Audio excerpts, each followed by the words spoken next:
गांधी जी का जीवन अधूरा है सुभाष बोस की बिना। गांधी जी जीवन में जो 2-4 गलत काम किए उसमें से गलत काम ये था कि सुभाष बोस को हटाना। जलियांवाला बाग में हम लोग डायर को गाली देते हैं, डायर ने सिर्फ हुक्म दिया था मारने का, मारने वाले तो हमारे लोग थे। क्या है ये गुमनामी बाबा की थ्योरी? जो सुभाष चंद्र बोस आखिरी बार इस देश में 1940 में देखे गए थे, जिसके बारे में कहा जाता है कि 45 में उनकी डेथ हो गई है, जिसको सारे इतिहासकार और सब लोग बोलते हैं कि कंफर्म हो गया, मर गए। पता नहीं क्या बात है कि उनके बारे में तब से लेकर के आग जलती आ रही है अभी तक लोग कहते हैं कि साहब उनकी डेथ नहीं हुई, लोग जीवित थे। जैसे आप कह रहे हो 85-86 में उनकी डेथ हुई गुमनामी बाबा की, तो उनके रूम से ऐसे कोई एविडेंस मिले? बहुत कुछ कागज पता है। जैसे पहली चीज तो एविडेंस की अगर आप बात बोलेंगे तो लेटर है ना, बहुत सारे उनके लेटर जो उन्होंने एक्सचेंज किए हैं कलकत्ता में उन लोगों के साथ में जो सुभाष बोस के बहुत क्लोज थे, कि आजाद फौज को जो चेंज किया है, जो उन्होंने ठीक ठाक किया, वो 6 महीने में करा। उनके पास में कोई 50 साल नहीं थे। 84 में एक फिल्म आई थी गांधी रिचर्ड एटनबरो की, और वो उस फिल्म में उन्होंने सुभाष बोस का 1 सेकंड का रोल नहीं देखा।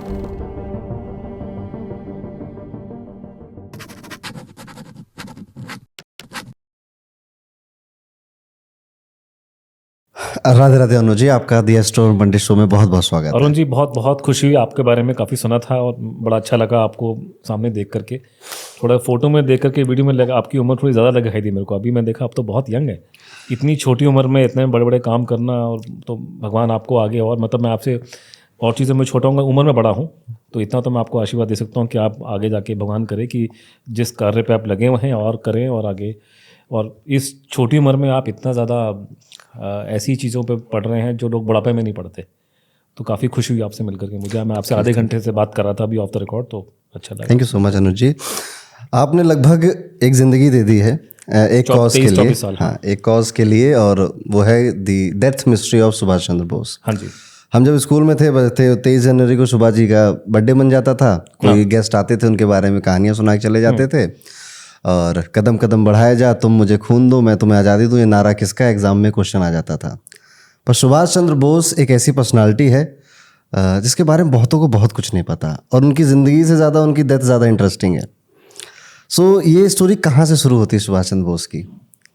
पहले मैं आपका ये जो आपने इसका जो भूमिका बांधी है, हमारी भी हालत वैसी थी जैसे आपकी थी, लेकिन कम से कम कि हमारे टाइम पे तो ये 23 जनवरी मनाने का भी कम से कम दिल्ली में नहीं था, प्रचलन नहीं था। तो कभी कभी कोई कदम कदम बढ़ाया जाए, गाना टीवी में आगे आ गया, तो हमारे भी बिल्कुल नॉलेज नहीं थी। और शायद मेरा मानना ये कि आज की जनरेशन जो खासकर यंग लोग जो हैं, उसमें जो नेताजी को लेके जो उत्साह है, जो जानने की इच्छा है उनको, उसका कारण ये भी है कि सिस्टमेटिकली गवर्नमेंट ने इस बात को दबाया उनके नाम को, सुभाष बोस के नाम को। उस पर हम आएंगे क्यों दबाया, तो वो शायद वो उबाल निकल के फट करके बाहर आ रहा है उसका, कि आपने इतने उनको दबाने की कोशिश करी। तो आप ये कह सकते हैं कि जो सरकारों ने एक के बाद एक 47 के बाद से कोशिश की कि नेताजी के बारे में लोग डिस्कशन ना करें, ना उनके बारे में बातचीत कम करें, वो उनकी पूरी पॉलिसी फेल हो गई है। और आज की दुनिया में लोग जो खुल करके उनके बारे में बातचीत करें। लेकिन आपका कहना बिल्कुल ठीक है, सुभाष बोस के बारे में लोगों को अभी भी बहुत कम नॉलेज है, कि उनके बारे में काफ़ी कम पढ़ाया जाता है। उनकी लाइफ बहुत ज़्यादा अच्छा नहीं लगता, किसी को कंपेयर नहीं करना चाहिए। अलग अलग मतलब हर एक आदमी अपने अपने यूनिक होता है, हर एक आदमी अपने तरीके से काम करता है। लेकिन इसमें कोई दोहरा नहीं, सुभाष चंद्र बोस महामानव थे। वो कोई नॉर्मल व्यक्ति नहीं था। वो उनका बैकग्राउंड ये था कि एक अमीर घर में पैदा हुए थे, और शुरुआत में अंग्रेजी मीडियम से स्टार्ट किया उन्होंने खुद बोला था कि उनको बंगला भी बोलनी नहीं आती थी शुरुआत के अंदर। इनफैक्ट पहली बार जब वो कटक में पैदा हुए थे, अंग्रेजी सीखी उन्होंने, शुरुआत में अंग्रेजी भाषा ही बोलते थे, और बाद में जब कलकत्ता वो शिफ्ट हुए हैं, तो वहाँ जाके जब उन्होंने बंगला बोलनी शुरू की, तो उनका लोग मजाक उड़ाते थे उनकी प्रोनाउंसिएशन का। तो वो उस बैकग्राउंड से आदमी निकल के आया। उसके बाद में करते करते जब उनकी उम्र 12-15 साल की हुई, तो सडनली उनके अंदर आध्यात्मिक बहुत प्रवृत्ति जागृत हो गई, और वो साधु महात्माओं की संगत में जाना, उनसे बातचीत करना, शास्त्र पढ़ना, ये करना, उसमें इच्छा पैदा हो गई। और आते आते 18 साल की उम्र, मुश्किल अप्रॉक्सीमेटली मैं एग्जाम्पल दे रहा हूँ, वो अपना घर छोड़ के भाग गए साधु बनने के लिए। तो यहाँ मथुरा में इधर उधर हर जगह पे वो घूमे करके, फिर वो हिमालय पर्वत में थे। फिर कहते हैं कि उनको अपनी माता जी की याद आई, तो वापस आ गए। तो वो आदमी पहले से एक बहुत अलग प्रवृत्ति का आदमी था, और अध्यात्म उसमें पहले दिन से था। उसके बाद जब वो, हम उनको जानते हैं, कांग्रेस प्रेसिडेंट बने, ICS की नौकरी करना इतना आसान नहीं था, वहाँ पे गए, छोड़ करके आए, जो भी था। लेकिन जब वो नेताजी बने, जिसको हम, जो हमारे दिमाग में इमेज आती है कि सुभाष चंद्र बोस नेताजी थे, तो नेताजी वो बने हैं 1941 में आकर के। जब वो जर्मनी जाते तो वहाँ उनको नेताजी की उपाधि उनको दी जाती है। उसके बाद वो साउथ ईस्ट एशिया में आते हैं, जहाँ जापान के साथ में मिलकर के लड़ाई लड़ते हैं अंग्रेज़ों के खिलाफ में। तो यहाँ पे भी जब वो थे तो लोग जो उनके आसपास थे उन्होंने लिखा है, और मैं उनकी बात कर रहा हूँ अंग्रेज़ों ने क्या लिखा, या जो आईएनए में जैसे एक अफसर थे जो क्रिश्चियन थे, कि सुभाष बोस के पास में उनकी वो रोज़री जो होती है, माला जो आपके हाथ में, वो उनके पास में हमेशा होती थी। 24 घंटे वो अपने गीता अपने हाथ में लेके चलते थे। सोते थे रात को तो गीता अपने उसके सराहने के नीचे हुआ करती थी। और हर रात को उन्होंने बोला कि रात को भगवा कपड़ा पहन के, ये सुभाष नेताजी की बात कर रहा हूँ, सिंगापुर में ये जो लोगों ने बताया कि भगवा पहन करके वो ध्यान अपना करते थे करके। इसके अलावा अगर आप और लोगों की बातचीत करेंगे जो वो कलकत्ता में थे पहले, उससे पहले, तो आध्यात्म में काफ़ी उनकी काफ़ी वो लोगों ने तो उनके बारे में काफ़ी विचित्र बातें बोली हैं कि रूप बदलने में बड़े माहिर थे। वो तो एक टेक्निक थी उनकी कि वो सभी चीज़ें माहिर थे। लेकिन आज जो आपके सामने मैं छेड़ना चाहता था इस मुद्दे को, कि सुभाष चंद्र बोस बहुत छोटी उम्र से ही अध्यात्म में चले गए थे। और एक बार मैं एक प्रोग्राम में गया था जहाँ पे सुभाष चंद्र बोस नेताजी की बात कर रहे थे।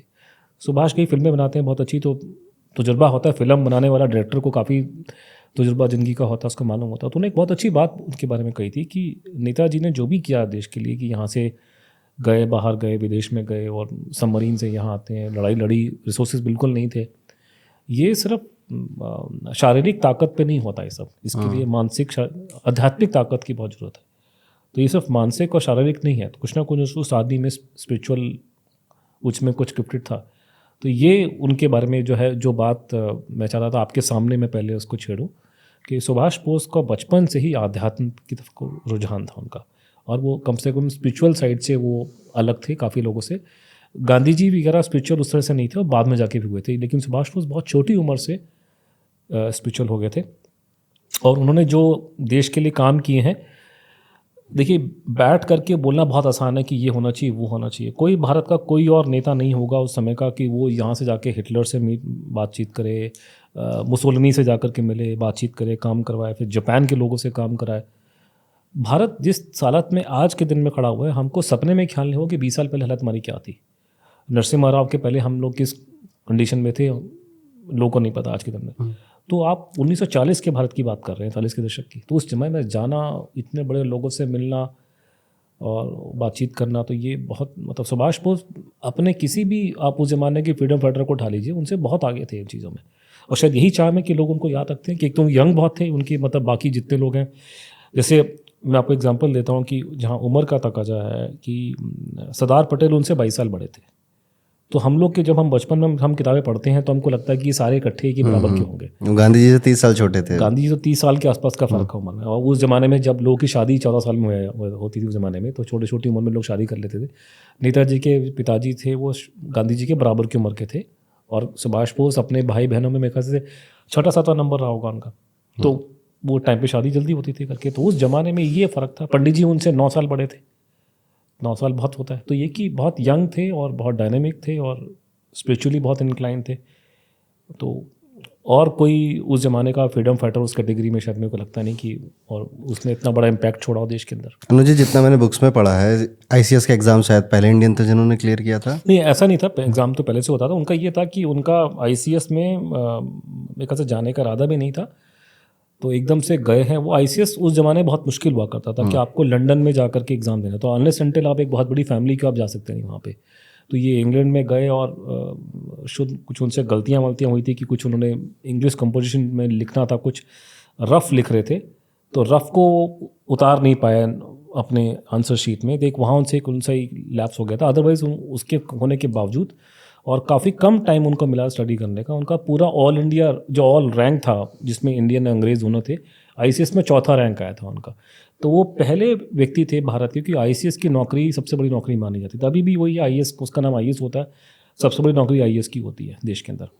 तो आईसीएस की नौकरी उस ज़माने में तो खैर प्राइवेट सेक्टर भी नहीं था। अभी तो खैर कि चलो मल्टीनेशनल में काम कर लेंगे गुड़गांव में, नोएडा के अंदर, उस टाइम तो ये भी नहीं था। तो उस आईसीएस की नौकरी के पीछे सारे अमीर घर के लोग पड़ा करते थे कि हमें आईसीएस बन जाए तो इनको वो नौकरी मिल जाती है, आईसीएस क्लियर कर जाते हैं। लेकिन इन्होंने, नेताजी पहले वो व्यक्ति थे भारत के जिन्होंने आईसीएस को छोड़ के फ्रीडम स्ट्रगल ज्वाइन करी। तो उन्होंने कहा कि मैं उनकी सेवा नहीं करूँगा, मैं देश के लिए काम करूँगा। तो उन्होंने, ये पहले व्यक्ति थे कि जिन्होंने आईसीएस क्लियर करके ICS को छोड़ दिया और देश की सेवा में कूद पड़े। ये पहले व्यक्ति सुभाष बोस पूरे देश में हमारी फ्रीडम स्ट्रगल में हुए। और एक स्टोरी वो भी बुक्स में मिलती है कि INC का चुनाव था, इंडियन नेशनल कांग्रेस का चुनाव में प्रेसिडेंट, इनके खिलाफ कोई खड़ा नहीं हो रहा था। उनके खिलाफ में खड़ा नहीं होता क्योंकि उसमें गांधी जी उनके खिलाफ में हो गए थे। तो गांधी जी का कैंडिडेट था पट्टाभी सीतारामैया और गांधी जी ने काफ़ी कोशिश करी, लेकिन सुभाष बोस मतलब गांधी जी को अपने जीवन में पॉलिटिकल आप कह सकते हैं कि जब से गांधी जी का सिक्का चमका है देश में, उन्हें कोई आदमी उनको नहीं हरा पाया, कभी उनके सामने नहीं खड़ा हो पाया। वही बात दी, वो खुद ही बोलते थे कि मैं कांग्रेस का डिक्टेटर हूँ, लेकिन सुभाष बोस इकलौते थे जिन्होंने गांधी जी को हराया होता उसमें। वो तो इसमें कोई डिस्प्यूट नहीं। और ये है कि और वहाँ पे एक बड़ी अजीबो किस्म की बात आती है कि एक 1984 में एक फिल्म आई थी गांधी, रिचर्ड एटनबरो की। वो गांधी को हम लोगों ने, गवर्नमेंट ऑफ इंडिया ने फंड किया था, तो हमारी फिल्म है वो। और वो उस फिल्म में उन्होंने सुभाष बोस का 1 सेकंड का रोल नहीं दिखाया, एक सीन नहीं है 1 सेकंड का सुभाष बोस का। मतलब महात्मा गांधी पे आप 3 घंटे की फिल्म बना रहे हो। गांधी जी का जीवन अधूरा है सुभाष बोस के बिना, क्योंकि गांधी जी जीवन में जो 2-4 गलत काम किए उसमें से गलत काम ये था कि सुभाष बोस को हटाने वाला काम किया था, और वहाँ उनकी हार हुई थी। इवन अंग्रेज अमेरिका जो उनके बारे में लिखते आए हैं गांधी जी के बारे में, उन्होंने इस बात को क्रिटिसाइज़ किया कि गांधी जी की हरकतें ठीक नहीं थी। उसने अपने उम्र से इतने छोटे आदमी को, जो कांग्रेस के लोगों ने उसको चुना है, आप उसके पीछे पड़ जाओ। और उनको जीतने के बावजूद उनको काम नहीं करने दिया गया, और तभी उनको यहाँ से देश छोड़ और शायद इसके बाद रेजिग्नेशन दिया उन्होंने, रेजिग्नेशन दे दिया। बिकॉज गांधी जी वैसे कहने को कांग्रेस के मेंबर नहीं थे, लेकिन गांधी जी कांग्रेस को चलाते थे। तो सुभाष बोस इलेक्शन में जीत गए, तो गांधी जी ने पूरा बॉयकॉट कर दिया उन्होंने कि हम इसको कोई मदद नहीं करेंगे। सारे लोग पीछे हट गए। तब फिर सुभाष बोस के पास में कोई रास्ता था नहीं बिना कि कांग्रेस छोड़ने के अलावा। उनको ऑलमोस्ट उनको बाहर भी कर दिया गया था। उनको ये पॉइंट था जब वो इंडिया छोड़ के बाहर गए देशों में। इंडिया बाहर छोड़ने की जो घटना घटी थी उसका एक बैकग्राउंड है बड़ा इंटरेस्टिंग। वो ये है कि 1939 में जब जर्मनी ने अटैक किया पोलैंड के ऊपर, तो सुभाष चंद्र बोस मद्रास चेन्नई में थे, वहाँ पे लेक्चर दे रहे थे, भाषण दे रहे थे, और उनको खबर लगती है कि साहब ये सेकेंड वर्ल्ड वॉर शुरू हो गया। मतलब उस पर्टिकुलर टाइम की फिल्म की बात कर रहा हूँ मैं। तब उन्होंने ये बात लिखी अपनी जो उनकी किताब आई थी फ्रीडम स्ट्रगल, उसमें कि इंडियन स्ट्रगल में कि अब हमारे सामने हमारे को ऐसा मौका पहली बार मिला है, दूसरी बार हाथ में लगा है कि हम गंवाना नहीं चाहते। ऐसा मौका भारत को पहले लगा था फर्स्ट वर्ल्ड वॉर के टाइम पे, कि पहली जब विश्व युद्ध स्टार्ट हुआ तो अंग्रेज जो है फंस गए दूसरी कंट्री से लड़ने के लिए। तब अंग्रेजों ने भारतीयों को बोला कि आप अभी हमारे रास्ते में रोड़े मत अटकाओ, हम जो भी करेंगे अभी बाहर की हम इस प्रॉब्लम को डील कर लेते हैं, उसके बाद हम आपको थोड़ी फ्रीडम देंगे आपको यहाँ पे। तो ये इस बात को उन्होंने अंग्रेजों ने हमारे को थोड़ा सा ललचाया हमारे को, और हमारे लोगों ने अंग्रेजों को कोई अड़चन नहीं डाली है फर्स्ट वर्ल्ड वॉर में। तो सुभाष बोस ने लिखा कि कांग्रेस के अंदर ये एक अंडरस्टैंडिंग थी कि जो भूल हमने फर्स्ट वर्ल्ड वॉर में की थी वो भूल हम सेकेंड वर्ल्ड वॉर में नहीं करेंगे। तो सेकेंड वर्ल्ड वॉर में जब ये घटना घटी तो उन्होंने बोला अब हमारा मौका आ गया कि अंग्रेज जो हैं ये दूसरी शक्तियों के साथ भिड़ जाएंगे और हम इनको अब यहाँ से भारत से भगाने का प्रोग्राम करें। तो ये उनका मतलब मैं तो अपनी भाषा में बस बोल रहा हूँ कि उन्होंने इस तरह की बात करी। क्योंकि इसमें हमें एक जानना बड़ा ज़रूरी है कि 1940 या 47 तक भारत का जो नेशनल इंटरेस्ट क्या था, हमारा राष्ट्रीय हित क्या था सर्वोपरि। सबसे बड़ा नेशनल इंटरेस्ट हमारा सर्वोपरि ये था कि भारत को आज़ाद करवाना। बाकी सारी चीज़ें उसके नीचे आती थी, सारी चीज़ें, सारी कोई भी बात उठा लीजिए, ये है वो है, गरीबी हटाना, ये करना वो करना, सब कुछ नंबर 2 है। नंबर 1 प्रायोरिटी हमारी थी भारत को आज़ाद करवाना, अंग्रेजों के चंगुल से छुड़वाना।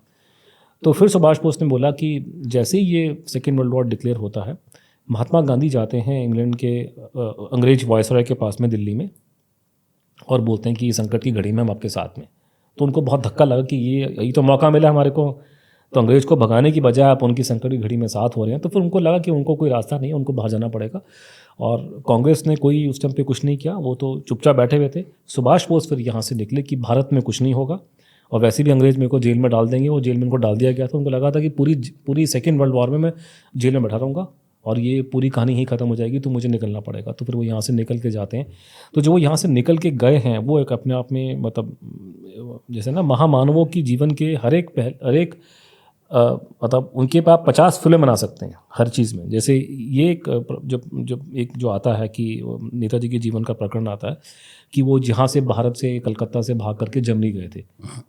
आजकल के तो नहीं था ना कि यहाँ से पासपोर्ट लिया और इमिग्रेशन से निकल गए, ऐसा तो नहीं गए थे वो लोग, वो तो भाग के गए थे।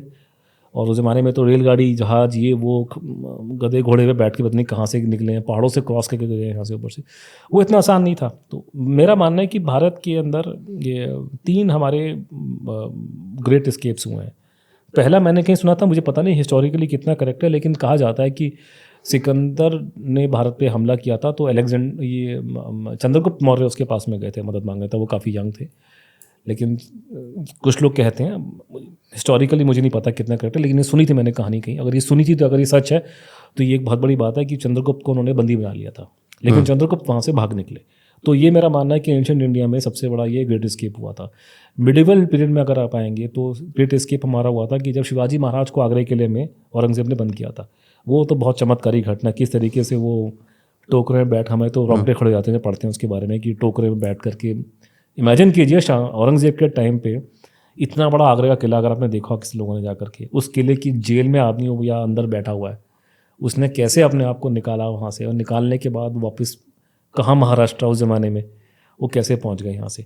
उसी तरीके से जो नेताजी जो निकले हैं वो भी मेरे ख्याल से मॉडर्न इंडिया में उसका मुकाबला नहीं है कि कलकत्ता से निकलना, वहाँ से गोमो जाना, गोमो से रेलगाड़ी पकड़ना, फिर ये नॉर्थ वेस्ट फ्रंटियर प्रोविंस में आना, फिर काबुल में जाना, और वो हालात वहाँ के बहुत ख़राब थे, जगह जगह पे अंग्रेजी एजेंट घूम रहे हैं, फॉरेन एजेंट घूम रहे हैं करके।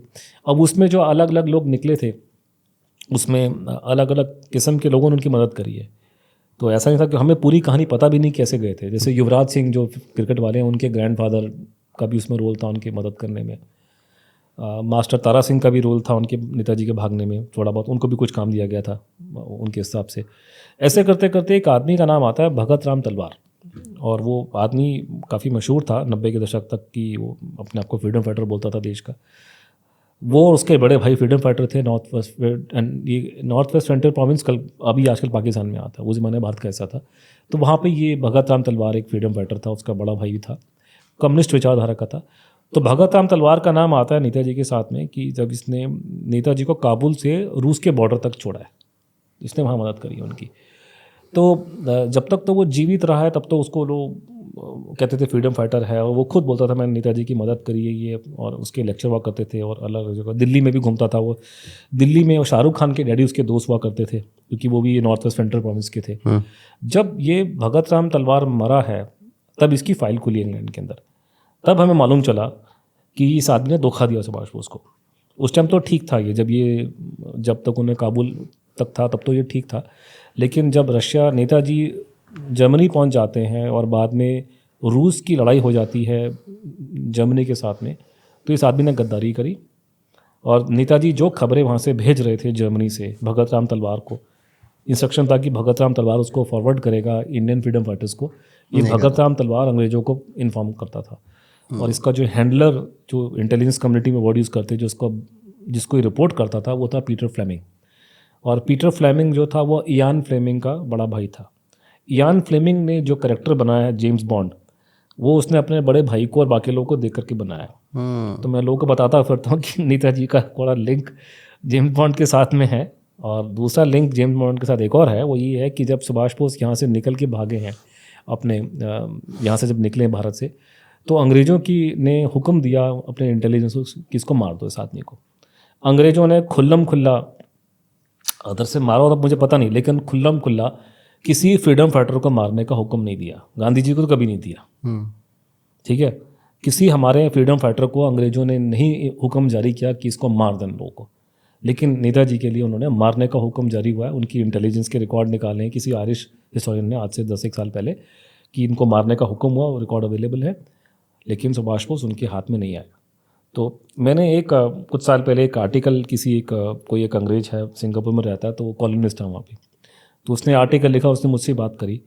तो उसने बात करते करते उसने जो आर्टिकल शुरुआत करी है, उसने उसमें लिखा कि मेरा एक दोस्त है जो MI6 में काम करता है। MI6 जो एजेंसी है, इंटेलिजेंस एजेंसी जो रॉ है इंग्लैंड की, जिसमें जेम्स बॉन्ड नौकरी करता है, जो फिक्शनल जो कैरेक्टर है। तो उसने उन्हें बोला कि मैंने अपने दोस्त से पूछा, भाई हम लोग कहीं कुछ खा पी रहे थे कि ये क्या शराब वराब पी रहे होंगे कि क्या तुम्हारे यहाँ लाइसेंस टू किल होता है, क्योंकि जेम्स बॉन्ड के बारे में कहते हैं कि लाइसेंस टू किल होता है, किसी को भी मार देगा वो, देश हित में वो खून कर सकता है, उसको खून माफ है। तो वो बोला, मैंने उनसे पूछा भी क्या तुम्हारे में सही में लाइसेंस टू किल होता है? उसने कहा ये तो मजाक है, तो ऐसी तो फिल्मों में दिखाते हैं, ऐसा कुछ नहीं। लेकिन कह रहा कुछ ड्रिंक्स लेने के बाद में उसने बोला कि कुछ एक्सेप्शंस थे, जैसे चार्ल्स डी गाल फ्रांस का, उसको मारने का हुक्म था हमारे को, और सुभाष बोस को भी मारने का, ताकि इसको मार दो, लेकिन इसको अंग्रेज कभी मार नहीं सके। तो ये इस तरह की घटनाएं मैंने कहा ना कि और भारत के फ्रीडम फाइटर में और किसी में आपको नहीं सुनने को मिलेंगी, जो जिस तरीके से उन्होंने अपना जीवन जिया है, जिस बहादुरी से, सिर्फ बहादुरी नहीं है, मतलब ये नहीं कि वो कोई हिम्मत से काम कर रहे हैं, बहुत जिस तरीके से उन्होंने हिटलर से बातचीत करी जा करके, जितने कॉन्फिडेंस आज मोदी जी अब बातचीत करते हैं तो मोदी जी की एक बॉडी लैंग्वेज है, कितने कॉन्फिडेंटली हमारा प्रधानमंत्री जाता है, बड़ा गर्व होता है देख करके कि वो अमेरिकन कांग्रेस में भाषण दे रहे हैं, लोग तालियां मार रहे हैं, सेल्फी खिंचवा रहे हैं, और मोदी जी चलते हैं तो सीधा खड़े होकर सीना तान के चलते हैं, अच्छा लगता है। लेकिन सुभाष बोस भी जब लोगों से मिले, और ये बात मैं कर रहा हूँ 40 के दशक की, भारत की हालत ये नहीं थी करके, जब वो मिले हैं जर्मन्स के साथ में, उनके बड़े अफसरों के साथ में, हिटलर के साथ, उनके मंत्रियों के साथ में, उन ज़माने की फ़ोटोग्राफ्स वगैरह अवेलेबल हैं, और आप वहाँ देखिए उनका बिल्कुल सुभाष बोस जितनी कॉन्फिडेंटली बात किया है, और क्योंकि हिटलर के तो मिनट्स ऑफ डिस्कशन पढ़े मैंने देखे, तो बहुत गर्व होता है कि हिटलर से क्यों मिलने गए थे? हिटलर से, देखिए हिटलर से मिलने का सिंपल से कारण से है कि दुनिया में ऐसा कोई फ्रीडम स्ट्रगल नहीं है जो बिना विदेशी मदद की लड़ी गई हो। आज के दिन में हम भी जो देश लड़ाई लड़ रहे हैं, हमारा दुश्मन पाकिस्तान है, चाइना है, हमारा हथियार भी तो अमेरिका से आता है, रशिया से आता है, हम कौन सा सारा का सारा इंडियन अपना देश से काम कर रहे हैं, तो बिना विदेश की सपोर्ट के कुछ नहीं करेंगे। और फ्रीडम स्ट्रगल जितनी दुनिया में हुई हैं, चाहे अमेरिकन फ्रीडम स्ट्रगल थी, उसमें फ्रांस के लोगों का हाथ था, ठीक है, आपकी वियतनाम की लड़ाई हुई है तो वियतनामी को सपोर्ट करने के लिए चाइनीज़ और रशियन बैठे हुए थे, तो आप मदद लेते हैं। और जो इंटरनेशनल रिलेशनशिप्स होते हैं वो हमारे आप जैसे नहीं होते, घरों के नहीं होते, उसमें एक देश के अगर हित में है उस देश को सपोर्ट करना तो सपोर्ट करेगा, तो नेशनल इंटरेस्ट में डिफाइन होता है। अंग्रेज जो थे उनकी और जर्मन्स की बनती नहीं थी, क्योंकि आपस में उनकी हेजेमनी आपस में क्लैश कर रही थी, तो हमारे नेताजी को ये लगा और उनको ये ठीक लगा, और बिल्कुल ठीक है कि और जर्मन्स ने हमको पहले विश्व युद्ध से सपोर्ट करना स्टार्ट कर दिया। सुभाष बोस से पहले भी वो सपोर्ट कर रहे थे क्योंकि वो उनके देश के हित में था। जापानी भी थोड़ा सॉफ्ट कॉर्न, जापानियों ने रासबिहारी बोस को संरक्षण वहाँ पे दिया। अंग्रेज भारत को गुलाम बनाए रखना चाहते थे, लेकिन अंग्रेजों की बनती नहीं थी अप टू वट जर्मन्स के साथ में। जापान से भी उनकी बिगड़ गई बाद में करके, और जापान और जर्मनी के इंटरेस्ट में था कि अंग्रेजों के खिलाफ काम करो, और थोड़ा कि हर एक दुनिया में हम चाहते हैं कि हमारा एक देश हमें सपोर्ट करे। हम चाहते हैं कि मालदीव के लोग सपोर्ट करें, अगर मालदीव के लोग सपोर्ट, अगर गवर्नमेंट सपोर्ट नहीं करेगी तो अपोजिशन पार्टी सपोर्ट करे। उसी तरीके से उसी फंडामेंटल में सुभाष बोस जर्मनी गए और उन्होंने हिटलर से मदद मांगी और उन्होंने मदद दी। मैं क्यों झूठ बोलूँ, उसके अंदर मदद दी है उनको, वहाँ बहुत तरीके से रखा उनको, बहुत उन्होंने एक फ्री इंडिया सेंटर वहाँ पे उन्होंने खोला, और भारत का जो राष्ट्रीय गान है जन गण मन उन्होंने वहाँ अडॉप्ट किया। आज वो है, वो जो सेंटर खोला था? नहीं, वो सेंटर वो तो टेम्पररी वॉर का टाइम पे खुला था, वो तो फिर जर्मनी खत्म हो गया हिटलर का उस टाइम पे। लेकिन ये कि फ्री इंडिया सेंटर खोला उन्होंने, वहाँ से ब्रॉडकास्ट करने स्टार्ट किए। जो आज के ज़माने में यूट्यूब की मतलब अहमियत है, उस ज़माने में ब्रॉडकास्ट की अहमियत थी कि सुभाष बोस एकदम से, आजकल जैसे यूट्यूब में आप कर रहे हैं, लाखों लोगों तक बात जा रही है, उस ज़माने में रेडियो चलता था करके, उन्होंने वो करा। और वहाँ जाके उन्होंने मैंने जैसे कहा कि अपना जय हिंद का नारा उन्होंने वहाँ पे, और नेशनल एंथम जो हमारे देश के आज है वो सुभाष बोस ने ही अडॉप्ट किए थे। भारत के लोगों में तो इतना दिमाग था नहीं क्या बनाना नेशनल सैल्यूट। या तो अगर नेताजी ने ये जय हिंद नहीं किया होता, हम तो राम राम या गांधी जी की जय बनाते हमारा देश का नारा। मेरे को लगता है कि लोगों का दिमाग उससे ज़्यादा सोचने के लायक था नहीं। तो ये उन्होंने वहाँ पर काम किए। फिर उनको बाद में जब उनकी मीटिंग होती है हिटलर से, तो उनका जो प्रॉब्लम ये थी कि हिटलर ने बताया कि मैं बहुत दूर हूँ आपकी कंट्री से, तो मैं आपकी सैन्य मदद नहीं कर सकता डायरेक्टली, बीच में रशिया है और करके। लेकिन जापान उस टाइम तक हमारे बॉर्डर पे आ गया था, तो जापानियों ने बोला कि इस आदमी को हमारे पास भेजो। तो फिर सुभाष बोस को उन्होंने जर्मनी से जापान भेजा। तो वहाँ पे फिर उस सबमरीन में, हमने सुना बचपन में पढ़ा कि वो नेताजी सबमरीन से आया। वो सबमरीन कोई इंडिगो का जहाज़ नहीं था कि आप जहाज़ में बैठ गए और आराम से पहुँच गए, नहीं, वो 2.5-3 महीने लंबी जर्नी थी और बड़ी बुरी विकट है। उसमें जो खाने को मिलता था उसमें डीजल की बदबू आती थी, पुराने ज़माने की सबमरीन थी वो। और उसमें बड़ी मतलब, अब ये कोई आदमी मिलिट्री ट्रेंड आदमी तो था नहीं, ट्रेनिंग कुछ की थी वहाँ जाकर उन्होंने, और बहुत यंग भी नहीं थे, 40 के क्रॉस कर चुके थे उस टाइम पे। फिर वो बड़ा पहली बार ऐसा हुआ कि विश्व युद्ध के अंदर कि कोई सिविलियंस को, एक सिविलियन आदमी को 2 सबमरीन समुद्र के बीच में आके मिलती हैं और वो ट्रांसफर में किया जाता है, छोटी सी जापान को किया था। जापान उसकी। और समुद्र अगर आपने देखा है, खासकर समुद्र के बीच में, मैं बिल्कुल बीच में तो नहीं गया हूँ, लेकिन समुद्र जब रफ सी जो होता है उस पर जब चलती हैं तो लोगों के होश उड़ जाते हैं। और वो इलाका सारा शार्क मछलियाँ वहाँ पे थी और सब कुछ था करके, लेकिन नेताजी वहाँ से यहाँ शिप ट्रांसफ़र करे जाते हैं और फिर वो जापान जाते हैं। फिर वो जापान उनको वो सबमरीन जापान ले आती है। और यहाँ पर आकर के 6 महीने के अंदर उन्होंने जो भी काम किया, आईएनए जो खड़ी किया उसको रीओरिएंट किया उन्होंने। बन तो पहले गई थी लेकिन वो जिसने बनाई थी वो चला नहीं आईएनए क्या है? सकता। आज़ाद हिंद फौज बनाई गई थी और जापानियों ने। हुआ ये था कि 1900, देखिए भारत की फ्रीडम स्ट्रगल में जापान का इंडायरेक्टली बहुत बड़ा पॉजिटिव हाथ है। 1857 की लड़ाई के बाद अंग्रेज़ों ने हमारी जो मार मारी थी हमारे को, हमारी हिम्मत नहीं थी अंग्रेज़ की आंख में आंख डाल के बात कर ले। लड़ाई लड़ना बहुत दूर की बात है। आजकल का मैं आपको ये बता रहा हूँ कि आजकल का समय आप भूल जाइए। आजकल एक बहुत दुनिया बदल चुकी है। आजकल तो भारत के लोग, हमारा इंग्लैंड में प्रधानमंत्री बना हुआ हिंदुस्तानी, लेकिन मैं बात कर रहा हूँ आपको 1940 की, 1920 की, 1930 की। भारत बहुत अलग कंट्री था। हम रिलेट कर सकते हैं क्योंकि हमने आज से 20-30 साल पहले का दौर देखा है। जो अभी बिल्कुल 20-30 साल के जो लड़के लड़कियां, उनको समझ में नहीं आएगा ये क्या बातें हो रही है, क्योंकि आपने बहुत अच्छा समय देखा है। उससे पहले हमें पता कि हमारी हालत क्या थी इस देश की, क्या हमारे दिल्ली में क्या हालत हुआ करती थी वहाँ और जगहों में क्या था। हम बात कर रहे हैं आज़ादी से पहले की। 1857 में जो हमको मार पड़ी है, आप अंग्रेज की आंख में आंख डाल करके बात करने की लोगों में हिम्मत नहीं थी। लड़ना तो बहुत दूर की बात है। और कहीं ना कहीं लोगों के दिमाग में ये बात, खौफ आ गया था कि अंग्रेज आपसे ज़्यादा ताकतवर है। ये फिल्म में झूठ दिखाते हैं, अंग्रेज बहुत ताकतवर थे, फिजिकली बहुत पावरफुल थे। इतने छोटे से देश का आदमी, हरियाणा जितना कंट्री नहीं है, पूरी दुनिया पर राज कर लिया। तो ऐसे सिर्फ दिमाग से नहीं किया, ताकत भी थी उन लोगों के पास में कि आपसे ताकतवर ज़्यादा है, आपसे ज़्यादा अक्लमंद ज़्यादा है वो, आप उसे कैसे हराएंगे। इतना ताकत और शक्ति आपको शत्रु है वो। तो लोगों में हिम्मत नहीं थी करने की। लेकिन ऊपर से ये बात होगी कि काला आदमी जो है गोरे को नहीं हरा सकता, ये लोगों के दिमाग में डर छा गया था करके। जापान ने ये जो मिथ तोड़ा है। जापान ने 1905 में रशिया को हरा दिया लड़ाई में। इतना छोटा सा जापान, इतना बड़ा रशिया।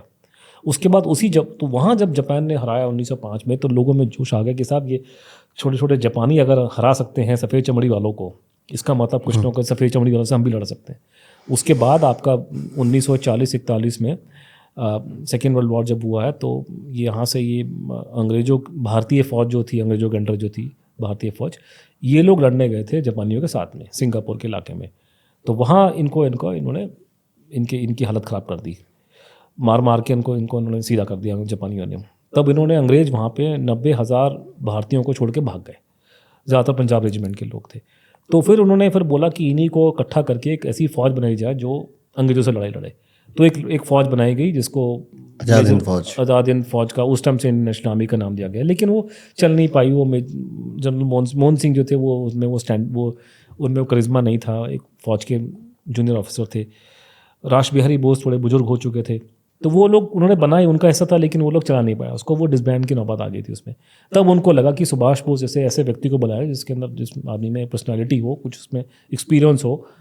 तब सुभाष बोस को लाया गया और सुभाष बोस ने आकर के 1943 में आकर के उसका चार्ज लिया। नेताजी ने आज़ाद हिंद फौज नहीं बनाई, नेताजी ने आज़ाद हिंद सरकार बनाई। तो वो बहुत बड़ी चीज़ है। तो सरकार के अलग अलग डिपार्टमेंट थे, उसके बैंक था, उसकी मतलब और सर्विसेज थी, उसी का मिलिट्री विंग को आज़ाद हिंद फौज कहा जाता है। तो नेताजी के बारे में बहुत गलती जो की जाती है, खासकर मैं तो सरकारी एडवर्टाइजमेंट में लिखते हैं कि नेताजी को आईएनए का फाउंडर बोला जाता है। पहली बात, नेताजी आईएनए के फाउंडर नहीं थे।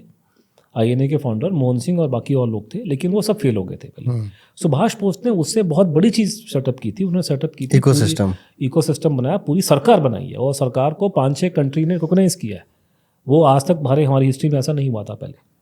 तो पूरी सरकार बनाना, सरकार को रिकॉग्नाइज करवाना 5-6 कंट्री से, और उसके मतलब पूरे ऑफिसेस खड़े करना, उसका एक हेडक्वार्टर था, उसके पोस्टल डिपार्टमेंट है, उसकी ये है। ये सब जापान में हो रहा था। ये सब जापान में हुआ था। जापान ने उनको लैंड भी दिया, उनको पूरा जापान में, सिंगापुर में और ये हर जगह पे, और उन्होंने पूरा। तो सुभाष बोस ने ऑलमोस्ट वहाँ पे 1-1.5 साल तक एडमिनिस्ट्रेशन चलाया पूरा उसका, पूरे इंडियंस को चलाया।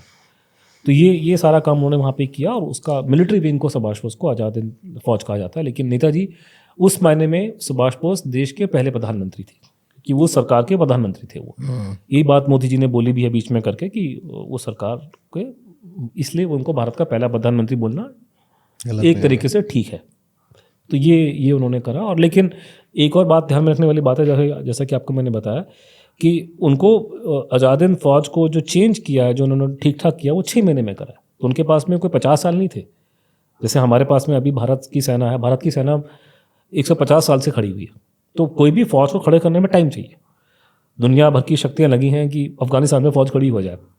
10 साल तक उन्होंने अरबों रुपये फूंक दिया, लेकिन वो फेल हो गया, तालिबान खड़े हो गए। तो फौज खड़ी करना आसान नहीं है।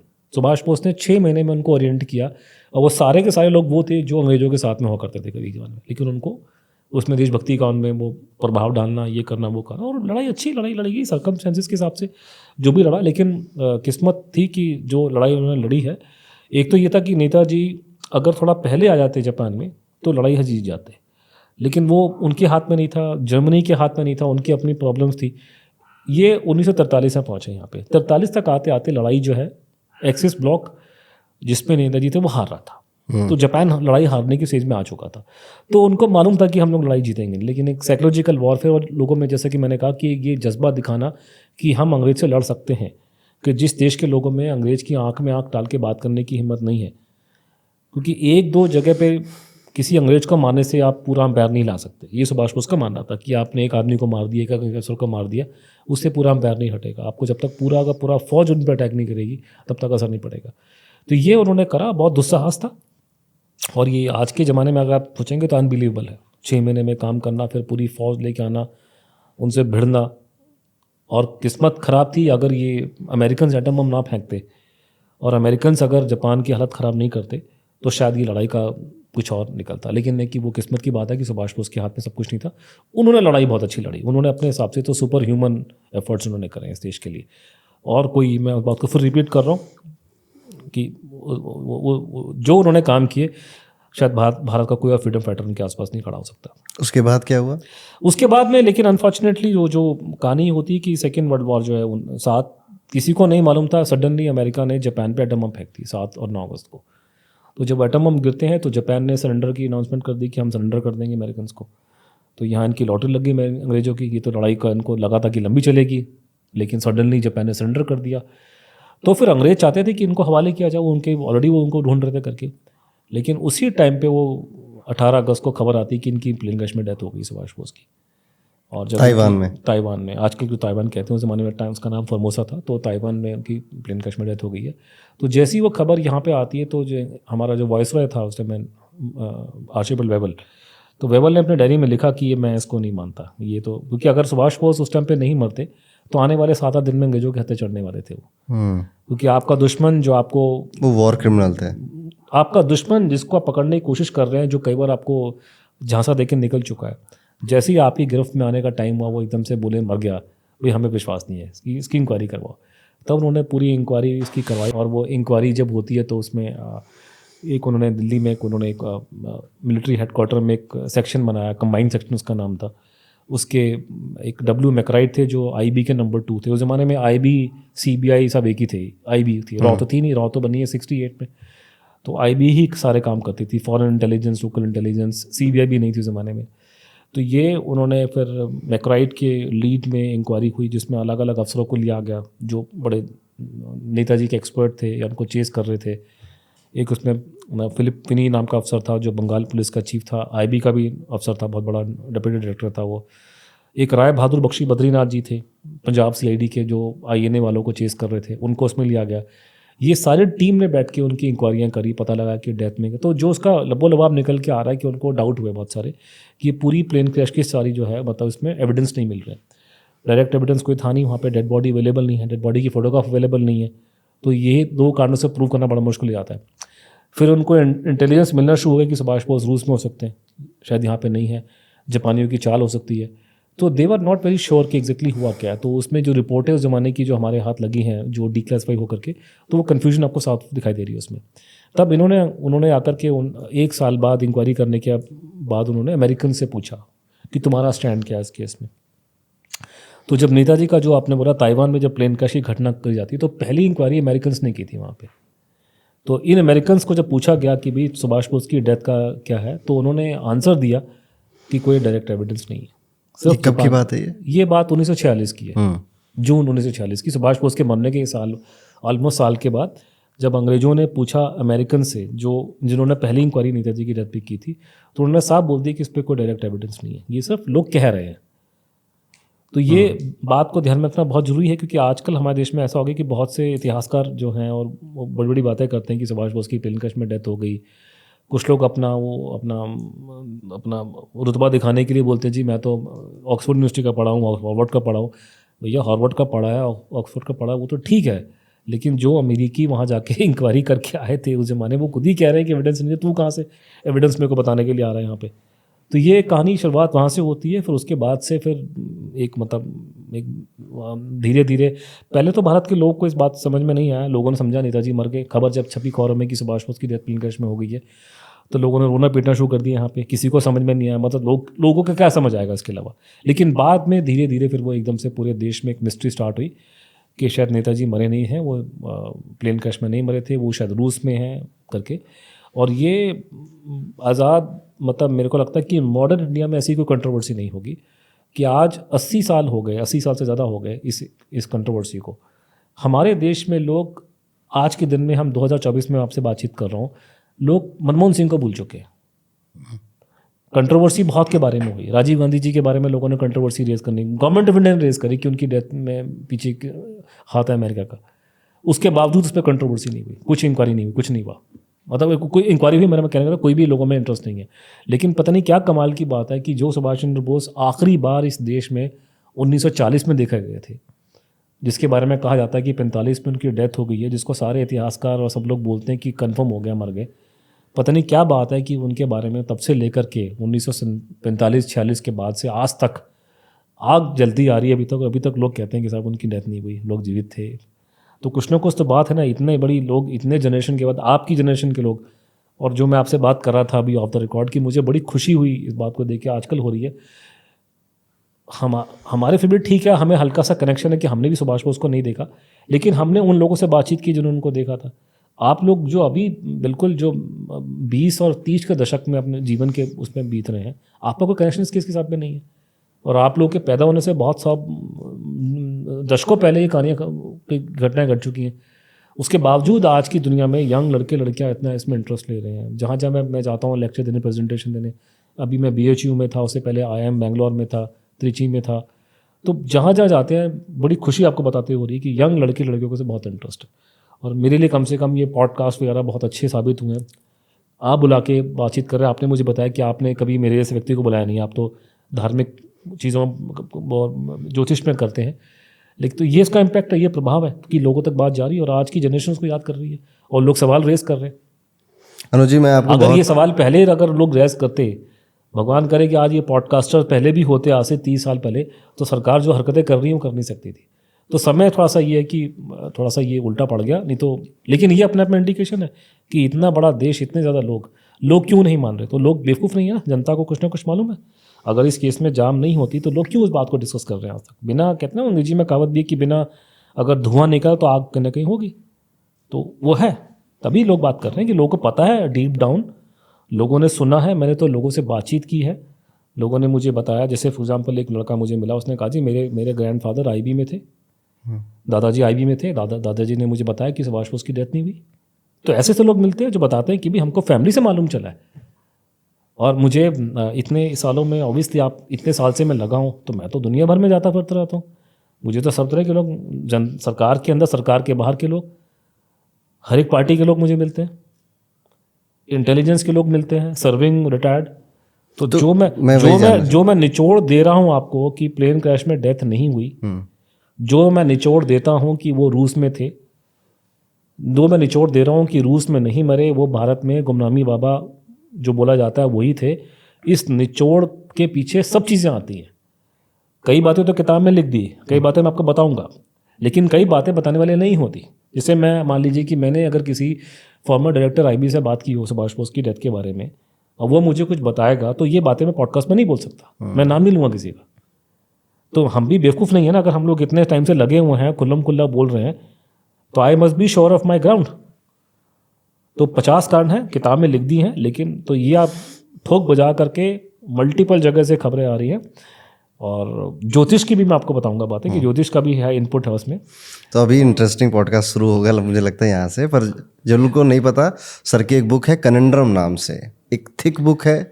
आपको उतना किसी मूवी में या किसी पॉडकास्ट में जानने को नहीं मिलेगा जितना आपको कनंड्रम से जानने को मिलेगा, अगर मैं गलत नहीं हूँ। बिल्कुल, उसमें काफ़ी कुछ मिलेगा उसमें, और काफ़ी उसमें जैसे हमारी आपकी बातचीत आध्यात्म की होती। बड़ी शर्म की बात है कि मेरे पुरखे भी ज्योतिष में थे, लेकिन मुझे उसका बिल्कुल ज्ञान नहीं है। तो मैं खानदानी, हम लोग, मेरे पुरखे जो थे यही पंडिताई करते थे और ज्योतिष करते थे। मेरा कुछ लिंक उनके साथ में नहीं रहा, मेरे दादाजी की फौज में चले गए थे तो कनेक्शन कट गया। और चलिए आपका लिंक मेरे साथ बन गया। हाँ, कुछ किताबें थी वो दीमक वीमक खा गई तो हम कुछ बचा नहीं है हमारे पास मेरे पुरखों के नाम से। लेकिन मैंने कुछ मैं आपसे ये रेस करना चाहता था, आपसे रिक्वेस्ट भी करूँगी। मैंने सुभाष बोस की जन्म तिथि को मैंने कुछ जाने माने ज्योतिषों को दिखाया था, तो उन सब ने भी यही इनपुट दिया था कि हमारी रीडिंग के हिसाब से उनकी डेथ 45 में नहीं दिखाई दे रही है करके। तो मैं आपको भी आपसे रिक्वेस्ट करूँगा कि आप आपको इतनी समझ है इन चीज़ों की कि आप भी अपनी दृष्टि लगा के देखें कि सुभाष बोस की अगर जन्म तिथि ये है, ये उनका जन्म है, तो आप उस पर ज़रा देखिए कि आपकी रीडिंग क्या बोलती है कि क्या ये व्यक्ति की उम्र इतनी थी या, तो उस पर हम लोग। अब अनुज जी जरा वापस आ जाते हैं। हाँ, अगर प्लेन क्रैश में नहीं मरे तो 3 थ्योरीज निकलती हैं। देखिए, जब भी कोई व्यक्ति ये बोलता है कि इसमें 3 थ्योरियाँ, वो मुझे चाहे वो मेरे खिलाफ भी क्यों ना हो, जैसे कभी 1-2 लोगों ने मेरे खिलाफ वीडियो बनाए, तो पता नहीं मोहक कोई नाम है किसी का, मुझे पता नहीं है, और एक तो हमारा वो ऑस्ट्रेलिया में या जर्मनी में बैठा हुआ करके। लेकिन जो मेरे खिलाफ वाले हैं वो भी ये बोलते हैं कि 3 थ्योरियाँ हैं, तो वो मुझे कॉम्प्लीमेंट देते हैं कि भैया तुम जिस फ्रेमवर्क की बात कर रहे हो, जिस कंस्ट्रक्ट की बात कर रहे हो, मैंने ही खड़ा किया है। हाँ, ये मैंने पहली बार आपसे ही सुना था। नहीं, मैं प्रूव कर दूंगा। मेरी 2004 की किताब में पहली बार मैंने कंस्ट्रक्ट, मेरे से पहले लोग ऐसे बात नहीं करते थे। तो आज जो डिस्कशन डिबेट हो रही है, अगर आप चैनल में भी जाते हैं, टीवी चैनल में, मुझे याद है कि 1-2 साल पहले मैं और नेताजी की लड़की डॉक्टर अनीता फाफ और ये अपने अमीश, तीनों एक प्रोग्राम में थे टीवी के अंदर। तो जो टीवी का जो एंकर है उसने स्टार्ट ये की 3 थ्योरियाँ, तो वो 3 थ्योरियाँ खड़े करने वाला मैं हूँ। मैंने ही ये स्टार्ट किया कि मुझसे पहले लोग कंफ्यूज थे, तो ये मैंने ये स्टार्ट किया कि आपके पास में अगर आप एविडेंस के बेस पे आप चलेंगे तो प्लेन क्रैश की थ्योरी आती है। दूसरी थ्योरी आती है कि साहब वो रूस में थे, और ये रूस वाली थ्योरी कम से कम हमारे समय में जब मैं बड़ा हो रहा था तो बहुत बदनाम थी, और सब लोग खुल्लम खुल्ला इसके बारे में कहा करते थे प्राइवेटली कि तो नेताजी रूस में थे, उनको मार दिया, पंडित जी का उसमें हाथ है, स्टालिन ने मरवा दिया। आज के दिन में जनरल GT बख्शी उसको बहुत खुल करके, और सुब्रमण्यम स्वामी खुल के बात करते हैं उसके बारे में, और लेकिन ये उस ज़माने में थी।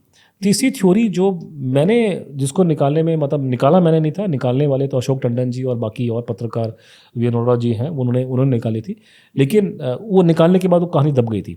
लेकिन मैंने ही उसको, आप कह सकते हैं कि पूरे देश के सामने लेकर आया, गुमनामी बाबा की थ्योरी 2001 में मैं लेकर आया था। तो वो ये 3 थ्योरियाँ हमारे पास में अवेलेबल हैं, और मैं लोगों को ये बोलता हूँ कि आप एविडेंस के बेस पे तीनों को जज कीजिए, और वही हमने जजमेंट दिया है कि मैं डिटेल दे सकता हूँ, लेकिन मोटा मोटा ये कि आपका प्लेन क्रैश में एविडेंस जो है नहीं मिल रहा। जो एविडेंस उनके मरने का है वो बहुत स्केची है और कंट्राडिक्टरी है। रशिया वाली कहानी जो है उसके अंदर एविडेंस ये दिखाई दे रहा है कि नेताजी रूस में थे, लेकिन रूस में उनको मार दिया गया, इसका एविडेंस कुछ नहीं है। ये कोरी कहानियाँ हैं और इसका कोई बेसिस नहीं है, और जिस बेसिस पे कहा जा रहा है वो बेसिस झूठ है। रशिया ने उनको संरक्षण दिया था मारने वाली, कोई आदमी मुर्गी जो सोने का अंडा देगी मारता नहीं है। ऐसा क्यों कह रहे हैं आप? नहीं, कोई भी कॉमन सेंस की बात है, कोई भी मतलब जैसे फॉर एग्जांपल मैं उसका एग्जांपल देता हूँ कि ऐसा क्यों कह रहा हूँ कि पहली बात ये कि कोई भी आदमी, पहला तो ये अपने आप में प्रूफ है कि कोई सोने का अंडा देने वाली मुर्गी को मारेगा नहीं। सुभाष बोस जैसा हाई वैल्यू आदमी, इतना हाईएस्ट बड़ा लीडर किसी देश के कब्जे में आ जाएगा तो उसको मारेगा नहीं, जिंदा रखेगा ताकि उसके बेसिस पे काम कर सके। मैं ब्लैकमेल की थ्योरी को मान सकता हूँ, लेकिन ये थ्योरी कि मार देगा नहीं। दूसरा ये जो अपने आप में बात बोलना कि पंडित जी के कहने पे स्टालिन ने उनको मार दिया, ये बकवास है। पहली बात, मैं नहीं मानता पंडित जी का, मैं को बहुत बड़ा फ़ैन नहीं हूँ, लेकिन मेरे ख्याल से पंडित जी को ऐसी बातें बोलना वो भी गलत है। पंडित जी इतने भी बुरे नहीं थे कि मरवा देंगे सुभाष बोस को, प्रणाम का दोस्त था। तो मेरा ये मानना है कि मैं पंडित जी का सपोर्टर नहीं हूँ ज़्यादातर बातों में, लेकिन मेरा ये भी मानने का मन नहीं है कि पंडित जी इतना गिर जाएंगे कि उनको मरवा देंगे, उसको आप छोड़ दीजिए। स्टालिन की जब तक स्टालिन रूस का जो सर्वा था तब तक उसके भारत से रिश्ते अच्छे नहीं थे। पंडित जी ने अपनी बहन को, विजय लक्ष्मी पंडित जी को वहाँ भेजा अपना हमारा एम्बेसडर बना करके रशिया में। उसने उनसे बातचीत तक नहीं करी। जब गांधी जी की हत्या हुई है, रशियंस ने फूल तक नहीं भेजा 2 दिन तक हमारे को। पंडित जी के बारे में गाली गलौच दी है स्टालिन ने। तो हमारे रिश्ते बिल्कुल अच्छे उनके साथ पे नहीं थे, और स्टालिन पंडित जी को पसंद नहीं करता था। तो ये कॉमन सेंस की बात है कि मैं जब स्टालिन उनको पसंद ही नहीं करता तो उनके कहने पे वो क्या उस आदमी को मार देगा जो उनके पास में खुद चल करके आया हो, अपने आप आया हो, और जिसकी मदद तो पहले कर चुके। 1941 में जब नेताजी, जब हम बात की थी कि यहाँ से निकल के भागे थे और मैंने आपको बताया था कि भगत राम तलवार की कहानी है कि उसने काबुल से रशियन बॉर्डर तक छोड़ा था। तो नेताजी जर्मनी जो पहुंचे हैं रशिया के थ्रू पहुंचे हैं। 10 दिन तक रशिया में रहे हैं, तो रशिया चाहता तो उनको वहीं पकड़ के हवाले कर देता अंग्रेजों के, तो रशिया ने उनकी जान बचाई है। तो जो आदमी रशिया से पहले मदद ले चुका है, उनके काइंडली उनके फेवरेबल डिस्पोज्ड है, उसको रूस क्यों मारेगा, उसको जिंदा रखेगा। तो ये कहानी बिल्कुल एडअप नहीं होती कि उनको रूस में मार दिया गया। कोरी कल्प कहानियां हैं, उसमें कोई बेसिस नहीं है, फाउंडेशन नहीं है। हाँ, उनके रूस में होने का एविडेंस दिखाई दे रहा है, वो मैं मान के चलता हूँ। लेकिन एक कॉमन सेंस की बात यह कि अगर 3 दावे दिए किए जाते हैं कि नेताजी प्लेन क्रैश में मर गए, फॉर एग्जांपल, ये पहला दावा है। अगर इस बात के पुख्ता सबूत निकल के आ जाएं कि नेताजी प्लेन क्रैश में मर गए, तो कहानी नहीं खत्म हो जाती है कि जो आदमी मर गया ताइवान में, उसकी अगर डेड बॉडी अवेलेबल हो, उसकी डेड बॉडी की फोटोग्राफ अवेलेबल हो, या उसके फेवर में जो आई विटनेस अकाउंट है बिल्कुल क्रेडिबल हो, तो कहानी वही खत्म होगी। जो इंसान 1945 में एक जगह मर चुका है, फिर तो जिंदा होकर मरना नहीं जाएगा किसी और कंट्री में। करेक्ट। फिर अगर आपने ये साबित कर दिया कि नेताजी 1955 में रूस में थे, मान लीजिए ये साबित हो जाता है क्लियर कट, तो ऑटोमेटिक, या उनको मार दिया वहाँ पे, तो जो आदमी 1900 रूस में मर चुका है 1949 में या 1952 में, तो ना तो वो ताइवान में मर सकता है और ना वो भारत में आ सकता है। लेकिन आपको यार्डस्टिक देनी पड़ेगी गुमनामी बाबा के बारे में कि अगर लोगों ने 1975 में 1980 में सुभाष बोस को उत्तर प्रदेश में देखा है और इस बात के अगर सबूत निकल के आ रहे हैं, तो फिर तो अगर जो आदमी अगर 1975 में मेरे सामने खड़ा हुआ है, तो वो तो आदमी नहीं मर सकता ना 1945 में प्लेन क्रैश में रशिया में। अगर वो जिंदा थे और भारत में थे, तो वो रूस में नहीं मरे। क्या है ये गुमनामी बाबा की थ्योरी? गुमनामी बाबा की थ्योरी जो है, मतलब अगर मैं आपको अगर सिंपल भाषा में बताऊँ कि एविडेंस पे चलेंगे हम लोग, क्योंकि सुनने में बड़ी अड़पड़ी लगती है। जब मैं तो दिल्ली का पैदा हुआ, आपको मेरी भाषा से मालूम चल जाएगा, हिंदी उर्दू मिक्स करके जब बोल रहा हूँ, अंग्रेजी मिला करके। हमारा जब पहली बार जब ये मैंने खबर सुनी है, क्योंकि मैं हिंदुस्तान टाइम्स में नौकरी करता था, और वहाँ पे हमारे सीनियर्स ने बोला कि इस पर इंक्वायरी करेंगे सुभाष बोस की डेथ के ऊपर, और मैं उसमें घुसा और मेरा कोई ऐसा ज़्यादा, मतलब मैं उसमें निकल नहीं पाया कभी, मतलब मैं एक्सीडेंटली इसमें घुसा। आप ये मान सकते हैं कि ये मेरा प्लान नहीं था, किसी और ने प्लानिंग करी, मेरे को डाल दिया। मैं रिसर्च कर रहा था, करते एक के बाद ये चीज़ें खुलनी शुरू हो गई। तो मैं शुरुआत में, जब मुझे किसी ने पहली बार, मुझे याद है कि मैं बैठा था अपने ऑफिस में हिंदुस्तान टाइम्स में, हम लोग अपने वहाँ पे, किसी ने मुझे बोला कि, मैंने पूछा ये कौन लोग हैं। कुछ लोग, आजकल तो समय बदल गया, आप लोग सब कपड़े सेम पहनते हैं, गाँव हो शहर हो, सब लोग कपड़े सेम पहनते हैं। लेकिन आज से 20 साल पहले हालत ये थी कि कोई आदमी अगर दिल्ली के बाहर का हो, उसके कपड़े अलग होते थे। तो मुझे देख के लगा कि ये कोई बंदा बाहर का आदमी बैठा कर, दिल्ली का नहीं है, इतना सूटेड नहीं था। तो मैंने कहा ये कौन हो क्या वो, तो मुझे उन्होंने बोला नहीं ये कोई हैं, यूपी से आए हैं, ये कहते हैं कोई नेताजी वहाँ कोई बाबा बन के बैठे थे। तो मैंने उनको हिंदी में गाली दे के, मतलब मैंने बोला कि यार ये क्या पागलपंती की बात है, सुभाष चंद्र बोस कहाँ से आ गया, गुमनामी बाबा कहाँ आ जाएगा, कोई भी पैसा बाद में, ये तो पागलपंती की बातें हैं। तो मैं तो गाली दे के, मैं जो आपको समझ दे सकता नहीं, मैंने गाली दे करके उसको रिजेक्ट किया केस को। मैंने कहा क्या पागलपंती की बात है। तो मेरा बिल्कुल क्लोज माइंड था, सवाल ही पैदा नहीं होता कि मैं उस पर यकीन करूँ। यकीन तो क्या, बात करने को राजी नहीं था। लेकिन बाद में कुछ ऐसी घटनाएं घटी जिनसे ये चेंज होना शुरू हो गया, वो मैं आपको बताऊंगा। लेकिन पहले कि अब मैं क्यों मानता हूँ, मैंने बोला कि एविडेंस पे, और ये मैं आपके थ्रू, आपके जितने जो आपको देख रहे हैं लाखों करोड़ लोग, कि आपसे वो ये समझे कि आप एविडेंस पे चलें। फला आदमी कहता है वो बेकार की बात है, आप एविडेंस पे चलेंगे। तो एविडेंस ये है कि 3 कारण हैं जिसकी वजह से गुमनामी बाबा की थ्योरी नंबर 1 पे चल रही है। पहला कारण ये है कि क्रेडिबल आई विटनेस अकाउंट है, कि कुछ ऐसे लोग जिन्होंने सुभाष बोस को देखा था और या उनको जानते थे, वो गुमनामी बाबा के कांटेक्ट में थे। कुछ लोग ऐसे भी हैं जिन्होंने सुभाष बोस को नहीं देखा, लेकिन वो झूठ नहीं बोल रहे ना, उनको झूठ बोलने का मोटिव चाहिए। एक आदमी, दुर्गा प्रसाद पांडे जी बैठे हैं आपके ये बस्ती के अंदर, या आपके बनर्जी परिवार बैठा है आपका फैज़ाबाद के अंदर, डॉक्टर मिश्रा बैठे हैं, डॉक्टर तोमर बैठे हैं, उनका झूठ बोलने का मोटिव क्या है? मैं इन लोगों को 20-20 साल से जानता हूँ, लगातार 20 साल तक कोई क्यों झूठ बोलेगा, मोटिव क्या? तो कुछ ऐसे लोग जिन्होंने सुभाष बोस को नहीं देखा था लेकिन इनके कनेक्शन में थे, और कुछ ऐसे लोग कलकत्ता बंगाल में जो नेताजी को जानते थे, उनके लिए उनके साथ इन्वॉल्व थे। जैसे INA के सीक्रेट जो सर्विस थी उसके पवित्र मोहन रॉय, जो सुभाष बोस के लिए जान न्यौछावर करने को हाजिर थे, वो पहचाने, उन्होंने पहचाना। तो क्रेडिबल आई विटनेस अकाउंट ये दिखा रहा है कि ये आदमी सुभाष बोस थे। तो क्रेडिबल आई विटनेस अकाउंट का मतलब, एविडेंस का मतलब ये होता है कि कोर्ट कचहरी में अगर क्रेडिबल आई विटनेस एविडेंस आ जाए कि मैंने इस आदमी को गोली चलाते देखा और उसको गोली पड़ी और वो मर गया, फांसी हो जाती है। और फांसी से बड़ी सज़ा कोई कोर्ट दुनिया में दे सकता नहीं है। तो क्रेडिबल आई विटनेस एविडेंस की ये वैल्यू है कोर्ट ऑफ लॉ के हिसाब से। इनफैक्ट मैंने कुछ जगह देखा था कि हमारे सुप्रीम कोर्ट की रूलिंग है भारत में कि अगर क्रेडिबल आई विटनेस एविडेंस की अगर कंट्रडिक्शन हो जाए मेडिकल एविडेंस के साथ में, लाइक डीएनए, लेकिन अगर एविडेंस आई विटनेस क्रेडिबल है तो ये उसको माना जाएगा। अगर मैं कह रहा हूँ कि मैंने अपने चाचा जी को यहाँ खड़े देखा था, तो आप मुझे रिपोर्ट ला दोगे डीएनए की नहीं थे तो वो भी नहीं, भाई मैं अपने चाचा को पहचानता हूँ। तो क्रेडिबल अगर वो, हाँ, अगर मेरे एविडेंस में प्रॉब्लम है तो बात अलग है, लेकिन अगर आप ये मानते हैं कि मेरा एविडेंस क्रेडिबल है तो you have to believe me, then you have to ignore the DNA report also. That is how it goes. दूसरी चीज़ कि गुमनामी बाबा के पास में जो पत्राचार मिला है, जो उनकी करस्पॉन्डेंस, चिट्ठी पत्री सामान मिला उनके वहाँ से, वो आई विटनेस अकाउंट को सपोर्ट कर रहा है। तो you have the I witness evidence, you have the documentary evidence.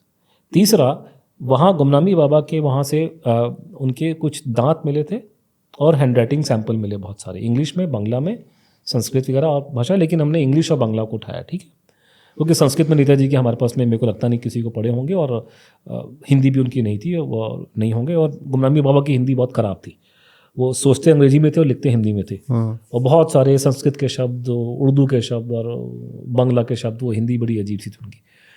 और तो एनी हाउ, बट इंग्लिश और बांग्ला में तो उनकी जो रिपोर्टें आई थी सरकारी लैब से वो नेगेटिव आई थी, लेकिन हमने साबित कर दिया उसके बाद से, हमने सरकारी रिपोर्टों से लाख गुना अच्छी रिपोर्ट मंगा ली प्राइवेट एक्सपर्ट से, इंक्लूडिंग वन अमेरिकन एक्सपर्ट। ये रिपोर्ट ये है कि हैंडराइटिंग सुभाष चंद्र बोस की है कि नहीं? हाँ, ओके। हमारी प्राइवेट रिपोर्ट, जो गवर्नमेंट की रिपोर्ट है, वो कह रही है कि वो नेताजी नहीं है, लेकिन private experts, including one expert living in America, जिसका कोई झूठ बोलने का मोटिव नहीं है, कर्ट बैगेट साहब है टेक्सास में, तो वो कह रहे हैं कि वो सुभाष बोस है। दूसरा एक हमने, अब ये मैं इस मुद्दे पर फिर दोहरा आऊँगा अगर आप बोलेंगे, कि डीएनए में घपलेबाजी हुई है, सरकार ने झूठी रिपोर्टें दी है डीएनए की, हमने वो साबित करा हुआ। तो अब सवाल अब तो ये है कि तो आज मैं अगर गुमनामी बाबा की थ्योरी को पब्लिकली सपोर्ट कर रहा हूँ तो उसके 3 कारण हैं।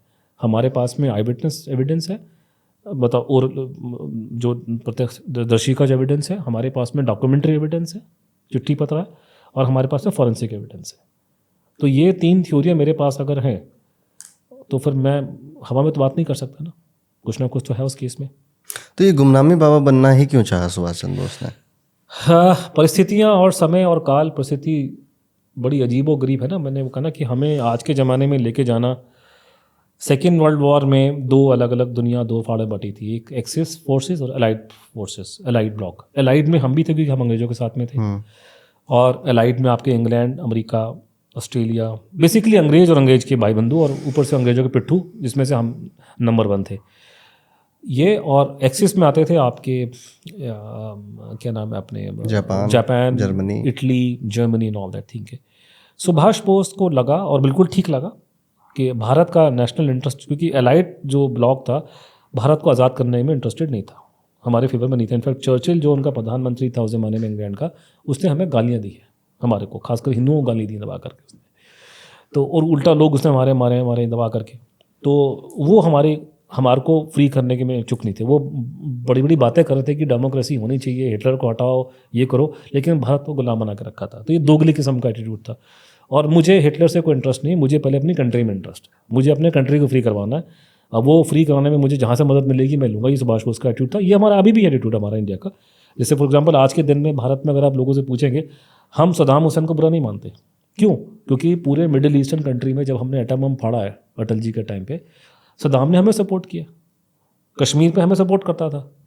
तो आपके फॉरेन पॉलिसी में ये मैटर नहीं करता कि कौन बुरा है अच्छा है, ये मैटर करता है कौन सपोर्ट हमें कर रहा है। आज पूरी दुनिया, पूरा वेस्टर्न वर्ल्ड जो है पुतिन साहब के पीछे पड़ा हुआ है, लेकिन पुतिन तो हमारा रशिया से पुरानी दोस्ती है। तो दूसरों देशों से जब आप मदद लेते हो तो आपके नेशनल इंटरेस्ट जो है मेन रीज़न होता है, उसमें दूसरा रीज़न नहीं आता कोई। तो नेताजी की फिलॉसफी वो थी। लेकिन जो गांधी जी और गांधी जी के सपोर्टर हैं वो दुनिया में शांति लाना चाहते हैं, पहले उनका ये फंडामेंटल प्रिंसिपल है। उनको देश बाद में है, पहले दुनिया में शांति आए, फिर अपने पेट में खाने में रोटी हो ना हो, लेकिन शांति हम दुनिया में लेकर आएंगे, ये फिलॉसफी गांधी भक्तों की है। तो सुभाष बोस ने वहाँ गए, हिटलर वगैरह के पास गए, मदद ली। He was part of the Axis bloc, और एक्सिस ब्लॉक ने लड़ाई हार गया। और एक्सिस ब्लॉक जब लड़ाई हारा है तो जो एक्सिस ब्लॉक के बड़े बड़े लीडर थे वो सारे या तो सुसाइड कर गए, उन्हें आत्महत्या कर ली, हिटलर ने सुसाइड कर ली, मुसोलिनी को मार दिया गया, और जो नहीं मारे गए वो उसमें से कईयों को उन्होंने वॉर क्रिमिनल बनाकर डिक्लेयर करके फांसी पे लटका दिया, और कुछ लोग गायब हो गए, भाग गए, अफसर वगैरह उनके, खासकर जर्मन्स और इटालियन गायब हो गए बहुत सारे। तो सुभाष बोस एक एक्सिस ब्लॉक का हिस्सा थे। 1945 के बाद जो दुनिया बनी है, उस दुनिया में एक्सिस ब्लॉक के लिए कोई स्पेस नहीं था। नेताजी अगर 1945 के बाद भारत में आते तो क्या करते? नेताजी सुभाष चंद्र बोस जब भी भारत में आएंगे तो वो कोई इलेक्शन तो लड़ेगा नहीं एमपी के, वो तो भारत के लीडर बनेंगे। लेकिन दुनिया में जो भी आदमी एक्सिस ब्लॉक के साथ जुड़ा था, उसको यूरोप की पावर्स, अमेरिका जो है, उसको जीने नहीं देगी। तो पॉसिबल ही नहीं था वो कंट्री को लीड कर सके। जैसे गुमनाम बाबा के बारे में, ये तो बहुत बात की बात है, लेकिन जब उनको जब मोरारजी भाई की गवर्नमेंट बनी है, पहली बार नॉन कांग्रेस गवर्नमेंट बनी है 1977 में भारत के अंदर, तब उनसे सवाल पूछा गया था, भी क्यों नहीं आप बाहर निकल के आते और ये आपको प्रधानमंत्री बोलते हैं कि अपना स्थान ग्रहण करें। तो उनका आंसर था कि अगर मैं बाहर निकलूंगा तो बहुत से निर्दोष लोग मारे जाएंगे। तो एक प्रॉब्लम और भी थी कि सुभाष बोस के सपोर्ट पे सब लोग नहीं थे ना। अगर नेताजी के सपोर्टर थे तो गांधी जी के सपोर्टर भी थे, और गांधी जी के सपोर्टर कितना अहिंसावादी हैं ये हमने देखा था 84 के अंदर। जब इंदिरा गांधी जी की हत्या हुई थी तो उन्होंने गलों में टायर डाल के लोगों को फूका था और करके, तो वो तो फिर आपके तो ये तो तलवार निकल जाएंगी। फिर आपके बंगाल में कौन राज कर रहा था? जो नेताजी को तो जो कुत्ता बोलते थे, कम्युनिस्ट। तो प्रॉब्लम ये है कि सब लोग सुभाष बोस के सपोर्टर नहीं है, विदेशी ताकतें उनके खिलाफ लगी हुई हैं। तो ये आदमी जब सेकेंड वर्ल्ड वॉर ख़त्म होती है और लड़ाई के बाद ये वहाँ पे वो पूरा का पूरा सिस्टम, जो इको सिस्टम ख़त्म हो गया, उसके लिए सिवाय छिपने के अलावा कोई रास्ता नहीं था उसके पास में। और उनके इरादा ये भी था कि मैं देश की लड़ाई को लड़ता रहूँ आगे। तो फिर उन्होंने अपने ऑप्शन, नेताजी ने जो रिपोर्टें, उस ज़माने की रिपोर्ट्स आ रही हैं इंटेलिजेंस की, या उस ज़माने के लोगों ने जो बाद में याद करके बोला है कि सुभाष बोस ने कोशिश की, उसने शॉर्टलिस्ट किया कि मैं कहाँ जा सकता हूँ। तो जैसे उन्होंने सोचा था कि हो ची मिन के साथ मैं कुछ काम कर सकता हूँ, माओ त्से के साथ कुछ काम कर सकता हूँ, मतलब कुछ कंडीशन कर सकता हूँ कि कुछ हम गुरिल्ला वॉरफेयर करें। एक सबसे बढ़िया जो इम्पोर्टेंट चीज़ जो नज़र आई और जो बाद में हुई कि रशिया के पास हम शेल्टर लिया जाए और रशिया की मदद से हम फ्रीडम स्ट्रगल को आगे चढ़ाएं। तो फिर वो रशिया के पास चले गए और वो वहाँ रूस में उनको संरक्षण मिला। कुछ समय बाद वो वहाँ से उनके वहाँ पे कहानी जाके थोड़ी सी ट्रिकी हो जाती है। इस दौरान भारत में ट्रांसफर ऑफ पावर हो जाता है और गुमनामी बाबा भगवान जी सुभाष बोस का नाम, उनको गुमनामी बाबा कहते हैं। उनका ये बोलना था कि जिस तरीके से भारत में ट्रांसफर ऑफ पावर हुआ है 15 अगस्त 1947 को, उसमें भारत के जो नेशनल इंटरेस्ट हैं दूर के, मतलब आगे आने वाले 20, जैसे हम आप जो हैं, हम अपने जीवन की चिंता करते हैं कि आज से 20-30 साल बाद क्या होगा, लेकिन जो आदमी देश के बारे में सोचेगा, वो सोचेगा कि भारत देश को क्या होगा अगले 40 साल 50 साल में। तो गुमनामी बाबा या भगवान जी सुभाष बोस, जिसको बोलिए, उसको जब रशिया में थे 1947 में 45 में, उनका यह मानना था कि जो ट्रांसफर ऑफ पावर जो हुआ है वो हमारे देश के नेताओं ने गद्दारी करी है, उनका ये मानना था। और अंग्रेज़ों की शर्तों पे और उनके इंटरेस्ट के हिसाब से ये हुआ है। और अगर मैं अभी कुछ नहीं करता हूँ तो आने वाले समय में भारत की हालत बहुत ख़राब होगी। और ये जो कोल्ड वार हो रही है अमेरिकन्स के बीच में और रशिया के बीच में, ये भारत की ज़मीन पर लड़ी जाएगी। तब उन्होंने वहाँ पे उनका ये था कि उन्होंने 2-3 जो काम हुए, उसमें से एक पहला ये था कि जो उन्होंने अमेरिकन्स को रिस्पॉन्सिबल माना था अपनी लड़ाई की हार के लिए, आज़ाद हिंद फौज की लड़ाई को। तो उन्होंने रशिया के साथ में जो उनके कोवर्ट ऑपरेशंस होते हैं, जो कोवर्ट ऑपरेशन किए जाते हैं कि जो रशियन इंटेलिजेंस जो काम करेगी, एक तो वो उसमें जुड़ गए साथ में। किसी भी तरीके से ये अमेरिकन वगैरह को और इनको यहाँ से हटाना है पूरे इलाके से, मतलब पूरा इलाका, मतलब वो ये मानते थे कि पूरा का पूरा आपका ये अफ़गानिस्तान, ईरान से लेकर के पूरा साउथ ईस्ट एशिया, ये भारत का ही प्रभाव का क्षेत्र है, यहाँ पे ये नज़र नहीं आने चाहिए। उसमें ये जब काम कर रहे थे तो फिर वो बीच में भारत में आ गए 1950 के शुरुआत के दशक में। लेकिन परिस्थितियाँ ये थी कि वो आदमी बाहर कैसे निकलता। एक तो सेकेंड वर्ल्ड वॉर का वॉर क्राइम का चार्ज लगा हुआ है, अमेरिकन्स उनको और अंग्रेज उनको प्रधानमंत्री बन के चलने देंगे नहीं। तो वो बार बार कहते हैं कि अगर मेरा निकलना देश हित में नहीं है, अगर मैं निकलता हूँ तो हमारे देश के लोग बहुत गरीब हैं, वो मेरी वजह से तकलीफ में पड़ेंगे, दूसरी विदेशी ताकतें सैंक्शन लगा देंगी हमारी कंट्री के ऊपर, तो मैं बाहर निकलूँगा तो लोग तकलीफ में आएंगे, तो मुझे यहीं रहने दो, मैं देश के लिए काम कर रहा हूँ। तो एक तो ये ट्रेंड उनका चला कि ये, और वो कोशिश भी करते हैं लेकिन निकल नहीं पाए। और उसी तरीके से उनके जीवन में जो मेरे को समझ में आया कि 1950 के आसपास में एक बहुत बड़ा चेंज आया जब उन्होंने संन्यास ले लिया। तो एक तो ऑलरेडी आपको मैंने पहले बताया कि वो अध्यात्म में बहुत जुड़े हुए थे, लेकिन 50 के बाद शायद वो अध्यात्म का उन्होंने लेवल क्रॉस कर लिया, बहुत ज़्यादा अध्यात्म में चले गए। फिर वो भारत में आते हैं। भारत में आने के बाद में जो हम उनको पकड़ते हैं कि संपूर्णनंद जी जो मुख्यमंत्री थे उत्तर प्रदेश की, आज के लोगों को नहीं पता होगा, लेकिन संपूर्णनंद जी उत्तर प्रदेश के दूसरे मुख्यमंत्री थे। पहले तो गोविंद वल्लभ पंत थे, वो पंडित जी के खासम खास थे, और ये थे दूसरे संपूर्णनंद जी। संपूर्णनंद जी की सुभाष चंद्र बोस से बहुत पुरानी दोस्ती थी, और संपूर्णनंद जी को तांत्रिक विद्या साधना में और तंत्र मंत्र में बहुत ज़्यादा उनको इंटरेस्ट था करके।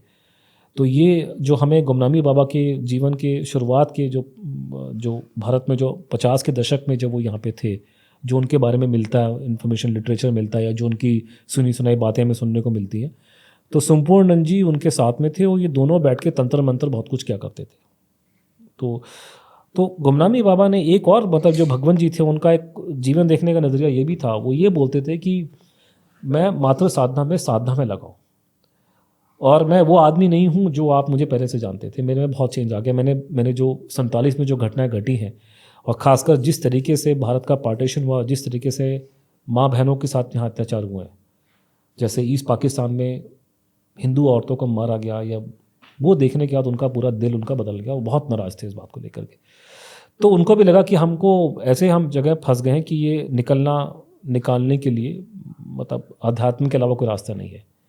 वो फिर ये जो तंत्र मंत्र में जो ऑलरेडी नेताजी सुभाष चंद्र बोस इन्वॉल्व थे, ये आदमी कुछ ज़्यादा ही उसके अंदर चला गया, और उसके बाद में वो साधना कर रहे थे, और जो लोग भगवंत जी गुमनामी बाबा के कांटेक्ट में थे, वो सारे के सारे बोलते थे कि उनमें काफ़ी विद्वाएं, उनमें काफ़ी उसमें सूक्ष्म शरीर से निकलना हो, परकाया प्रवेश करना हो, वो सब में महारत उनको हाजिर थी।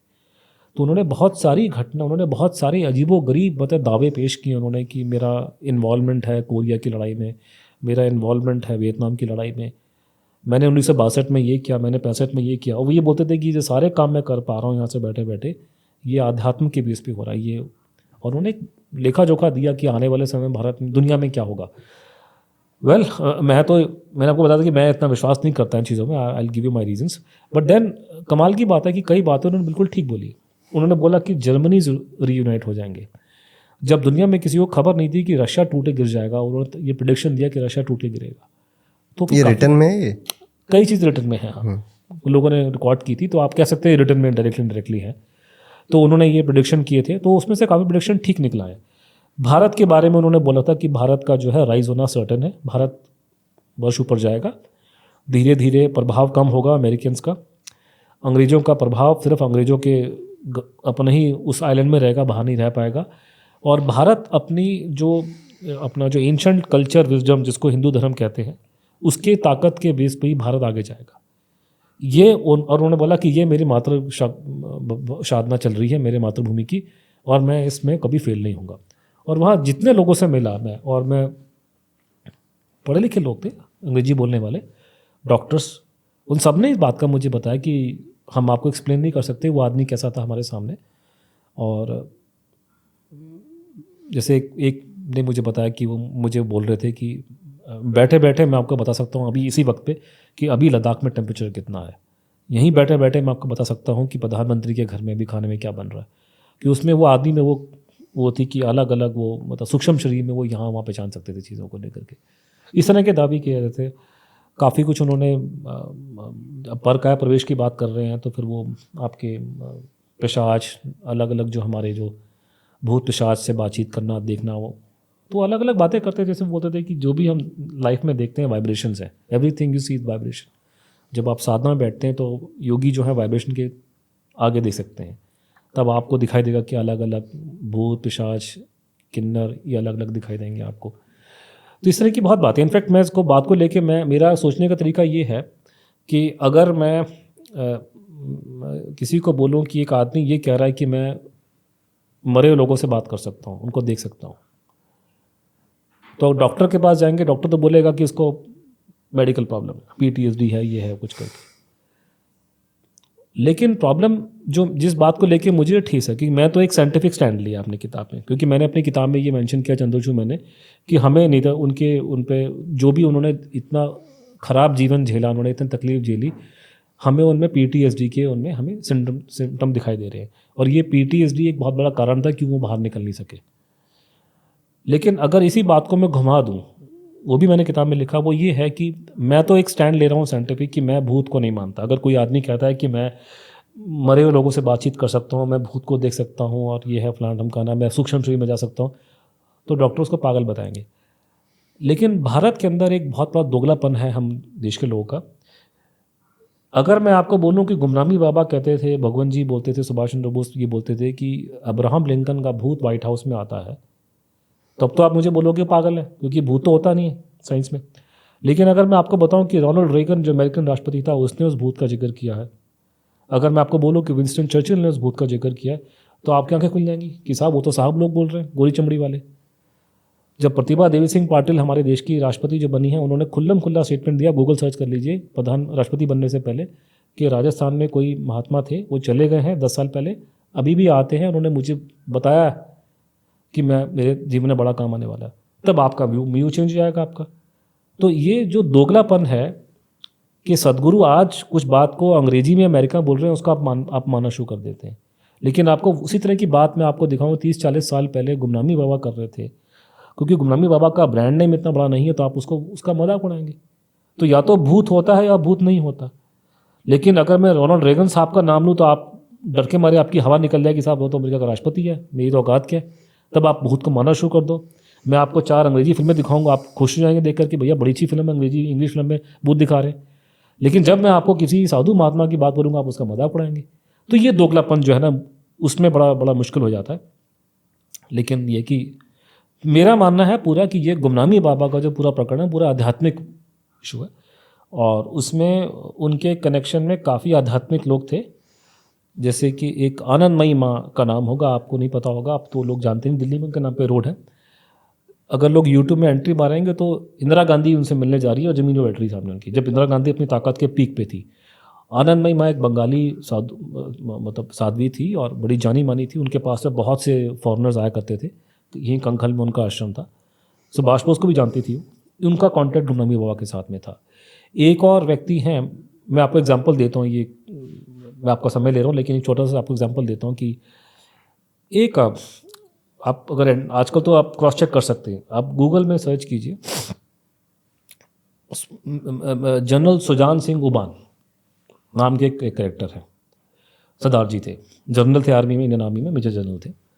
सुजान सिंह उबान एक establishment 22 if I am not wrong, एक इंडियन आर्मी का एक सीक्रेट बॉडी है, यूनिट है, जिसमें तिब्बतन सोल्जर्स भी हैं। वो रिसेंटली हमने तिब्बत जो चाइनीज़ को मारा है, दोकलम को, हमने उसी को लगाया था, उसके तब इसका नाम बहुत कुछ आया था। उसके पहले कमांडर जो थे ये थे, ये जनरल उबान। जनरल उबान का जो नाम सबसे ज़्यादा लिया जाता है कि जब हमारी बांग्लादेश से लड़ाई हुई है जब हमारी पाकिस्तान से लड़ाई है बांग्लादेश को लेकर के 70 में, इंडियन आर्मी की रेगुलर एंट्री से पहले उबान साहब वहाँ अंदर गए थे। इसमें कोई डिस्प्यूट नहीं करता, आपको गूगल में मिल जाएगा, फोटो मिल जाएंगी, आप सर्च करेंगे तो आपको रमेशनाथ काओ साहब की फ़ोटो नहीं है, बहुत कम फोटो साहब है, तो एक फ़ोटो में आप उबान साहब बैठे हैं जंगल में, साथ में काओ बैठे हुए हैं, और उसी में आपको अलग अलग लोग उस ज़माने के IB के चीफ वगैरह वो उबान साहब के साथ बैठे हैं, और उबान साहब ने वो पहले लड़ाई स्टार्ट पहले कर दी थी करके। अब मैं आपको लेके जा रहा हूँ 90 के दशक में। सुजान सिंह उबान ने किताब लिखी और उसमें उन्होंने अपने धार्मिक बातें लिखी हैं, और वहाँ उन्होंने अपने गुरु का जिक्र किया। सीताराम मंकाना ठाकुर महाराज बंगाली थे, ठीक है, 84 में उनकी डेथ हुई है। उन्होंने बोला कि जो भी घटना है बांग्लादेश में, जो मैंने काम किया मैंने खुद नहीं किया। लड़ाई होने से कई महीने पहले मुझे ठाकुर ने मुझे बुलाया, किसी मंदिर में ले गए, काली माँ की मूर्ति के सामने खड़ा किया, बोला कि अब इसको आशीर्वाद दो, ये काम ये खुद लिखा है अपने हाथ से आदमी, जनरल उबान खुद लिख रहे हैं, मैं नहीं बता रहा। और उबान ने बोला कि जो जो हमने ईस्ट पाकिस्तान बांग्लादेश में किया उसकी पहले से मुझे एडवांस नॉलेज मुझे थी, और ये उसका कमांडर मैं नहीं, कमांडर उसका ये था। ये जो आदमी सीताराम मंकाना ठाकुर महाराज है, जो मेरी अंडरस्टैंडिंग है, वो डायरेक्शन ले रहा था गुमनामी बाबा से, क्योंकि गुमनामी बाबा ने ये डिक्लेयर किया कि पूरे बांग्लादेश की लड़ाई का मास्टरमाइंड मैं हूँ। और उसमें बहुत कंपेलिंग बातें हैं, मतलब हमने उसको पूरा डिटेल में अपने कैलेंडर में समझाया कि 1962 में 65 में, क्योंकि लोग कहते हैं ना कि सुभाष बोस चुपचाप क्यों बैठे, आपको किसने बोला कि चुपचाप बैठे हुए? वो बाहर निकल के नहीं आ सके क्योंकि दुनिया का माहौल ऐसा था कि उनको एक्सेप्ट करता। उनको फंक्शन नहीं करने देती वर्ल्ड की पावर्स। अमेरिका उनको अलाउ नहीं करने देगा कि आप राष्ट्रपति बन जाओ इस देश के, और वो आदमी वॉर क्रिमिनल है। लेकिन पीछे से रहते रहते उन्होंने गजब के काम किए, जिसमें से कि आपको लड़ाइयों में उन्होंने बचाया। 62 में, 65 में और 71 के वो मास्टरमाइंड में से एक थे। तो वो काम करने का तरीका ये था कि आप अपने सीताराम कोंकाना ठाकुर महाराज के थ्रू उबान को और बाकी लोगों को संदेश दिया जाता है कि आपने क्या करना है। और किन किन से मिला करते थे, कोई फेमस पर्सनालिटी? फेमस पर्सनालिटी में तो हमने जो काउंट किया कि आपके संपूर्णानंद जी के बाद में 3-4 मुख्यमंत्री, चौधरी चरण सिंह जी को मालूम था, वो उनके पास में आया करते थे। बनारसी दास जी को मालूम था। और अपने फेमस पर्सनालिटी में मैं कंफर्म नहीं करता, लेकिन possibly Atal ji also wait, I can not be sure, but अगर आप सर्च करेंगे तो अटल जी का एक बहुत बड़ा भाषण है। अटल जी ने खुल्लम खुल्ला नेताजी को अश्वत्थामा बोला है। तो अश्वत्थामा बोलने का मतलब क्या है? अश्वत्थामा ने महाभारत में ब्रह्मास्त्र चला दिया था, उनको श्राप मिला था कि आप कभी मरोगे नहीं, साधु छुप करके साधु वेश में रहोगे, जो भी मतलब। तो अटल जी ने खुल्लम खुल्ला बोला है। और उसके अलावा अपना जेपी का मुझे पता है, जेपी शायद नहीं मिले, लेकिन जेपी को बताया गया था कि वो जीवित है। और तो कई लोगों को इंदिरा गांधी का नाम सुनने में आया कि वो उनके पास में गई थी, प्रधानमंत्री हैं, तो उनके बारे में जिक्र आता है कि मतलब मेरी अंडरस्टैंडिंग है, मैं ये प्रूव नहीं करता, मेरी अंडरस्टैंडिंग है। हाँ, इनके बारे में कि संपूर्णानंद जी और चौधरी चरण सिंह के बारे में जिक्र तो जब गुमनामी बाबा की डेथ हुई है तो लोकल मीडिया में खबर खुल करके आई थी उस ज़माने में। अगर वो चाहते तो कैंडिडेट कर सकते थे, उन्होंने कभी नहीं किया, क्योंकि जब 85 में ये पूरा मुद्दा उछल कर आया 85 के आखिर में कि गुमनामी बाबा की डेथ हो गई है फैज़ाबाद में, वो नेताजी थे, तो उस ज़माने में लोगों ने जो इंक्वायरी करी है, रिसर्चर्स ने, जो जर्नलिस्टों ने, सब ने नाम लेके चरण सिंह उनके पास में आते थे या बाकी लोग आते थे। अगर वो लोग चाहते तो कैंडिडेट कर सकते थे, उन्होंने नहीं किया। संपूर्णानंद जी ने तो नहीं, जीवित नहीं थे, वो तो मर चुके थे। संपूर्णानंद जी ने अपनी जीवनी लिखी थी 1960 में, तो वहाँ उन्होंने हिंट दिया है कि सुभाष बोस जीवित थे। क्यों करेगा आदमी? कांग्रेस का इतना बड़ा लीडर था, सुभाष बोस मर गया सन 45 में, गवर्नमेंट ऑफ इंडिया का स्टैंड हुआ है, तो संपूर्णानंद जी क्यों अपनी जीवनी में ये बात बोल रहे हैं कि सुभाष बोस जीवित हो सकते हैं? तो ये अपने पास सोचने की बात है। उसके अलावा और भी लोग हैं, जैसे आर.एन. काओ का जिक्र है, आर.एन. काओ शायद कॉन्टैक्ट में थे उनके। अगर कुछ एक दो लोग की और बात माने तो अपने फील्ड मार्शल मानेकशॉ, अगर वो आदमी ये दावा कर रहा है कि मेरा 1971 की लड़ाई में मेरा हाथ है, तो बिना मानेकशॉ की नॉलेज के नहीं होगा। तो मानेकशॉ की बात की जाती कि मानेकशॉ उनसे मिलने जाया करते थे। अब इसको सुन के लोग हंसेंगे, बट अब ये सारी बातें तो मैं कन्नडम में पूरे आपको मैंने सोर्सेज दिए हैं निकाल के आपको। जैसे फॉर एग्जांपल हमने उसमें एग्जांपल एक दिया है कि भारत में अगर कोई सीक्रेट बंकर हो तो उसकी नॉलेज हमको एज ए पत्रकार हमको मालूम चल जाती है कि हम लोग एक खुली सोसाइटी में रहते हैं, डेमोक्रेटिक कंट्री है। चाइना एक क्लोज कंट्री है। चाइना के राष्ट्रपति को क्या मेडिकल प्रॉब्लम है मुझे आपको नहीं पता होगा, लेकिन गुमनामी बाबा को ये मालूम था एडवांस में कि चाइना के जो टॉप मोस्ट लीडर हैं उनको मेडिकल प्रॉब्लम क्या थी पर्सनल लाइफ में, और वहाँ पे कोई बहुत बड़ा मिलिट्री बेस बना था। उस मिलिट्री बेस के बारे में बता रहे हैं, इस मिलिट्री बेस के बारे में दुनिया को 2000 तक नहीं पता साल। तो ये चमत्कार की बात है ना कि या तो आदमी सच कह रहा है या उसकी दृष्टि ऐसी है कि वो ऐसी बातों को पकड़ लेता है जो चीज़ें लोगों को नज़र नहीं आती। तो ऐसी बहुत सी घटनाएं, बहुत से काल हैं। और मतलब ऐसे उनके रूम से, जैसे आप कह रहे हो 85-86 में उनकी डेथ हुई गुमनामी बाबा की, तो उनके रूम से ऐसे कोई एविडेंस मिले? बहुत कुछ कागज पता है। जैसे पहली चीज़ तो एविडेंस की अगर आप बात बोलेंगे तो लेटर है ना, बहुत सारे उनके लेटर जो उन्होंने एक्सचेंज किए हैं कलकत्ता में उन लोगों के साथ में जो सुभाष बोस के बहुत क्लोज थे, ओके, या जिनके झूठ बोलने का मोटिव नहीं। तो वहाँ से दिखाई दे रहा है कि वो नेताजी के बारे में है, नेताजी की बातचीत कर रही है कि वो है करके। नेताजी की माता पिता की बहुत सारी फोटोग्राफ्स मिली हैं। कोई आदमी किसी और के माता पिता की फ़ोटो क्यों रखेगा अपने घर में, वो छुपा करके, और वो मांगाते थे कि मुझे मेरी माँ की ये फ़ोटो चाहिए। भेजने वाला भी कोई छोटा मोटा आदमी नहीं है, वो भी बड़ा फिट फैटर ताम्र पत्र मिला हुआ है, वो भेज रहा है उसको। तो ऐसी वो तो पूरा का पूरा आइटम, बहुत सारे हज़ारों आइटम है। तो वो तो ये आइटम आजकल कहाँ है? देखिए, हुआ यह था कि 85 में जब गुमनामी बाबा की डेथ डिक्लेयर होती है तो उस टाइम पे पहले लोकल बवाल मच जाता, क्योंकि पत्रकार हमारे, जैसे मैंने कहा ना, अशोक टंडन जी ने, लोकल जर्नलिस्ट, उन्होंने खबर को ब्रेक करा कि सुभाष बोस हो सकते हैं। उसके बाद में एक नॉर्दर्न इंडिया पत्रिका, एक न्यूज़पेपर आता था, उसके एक इंक्वायरी हुई, उसमें 3 लोग थे।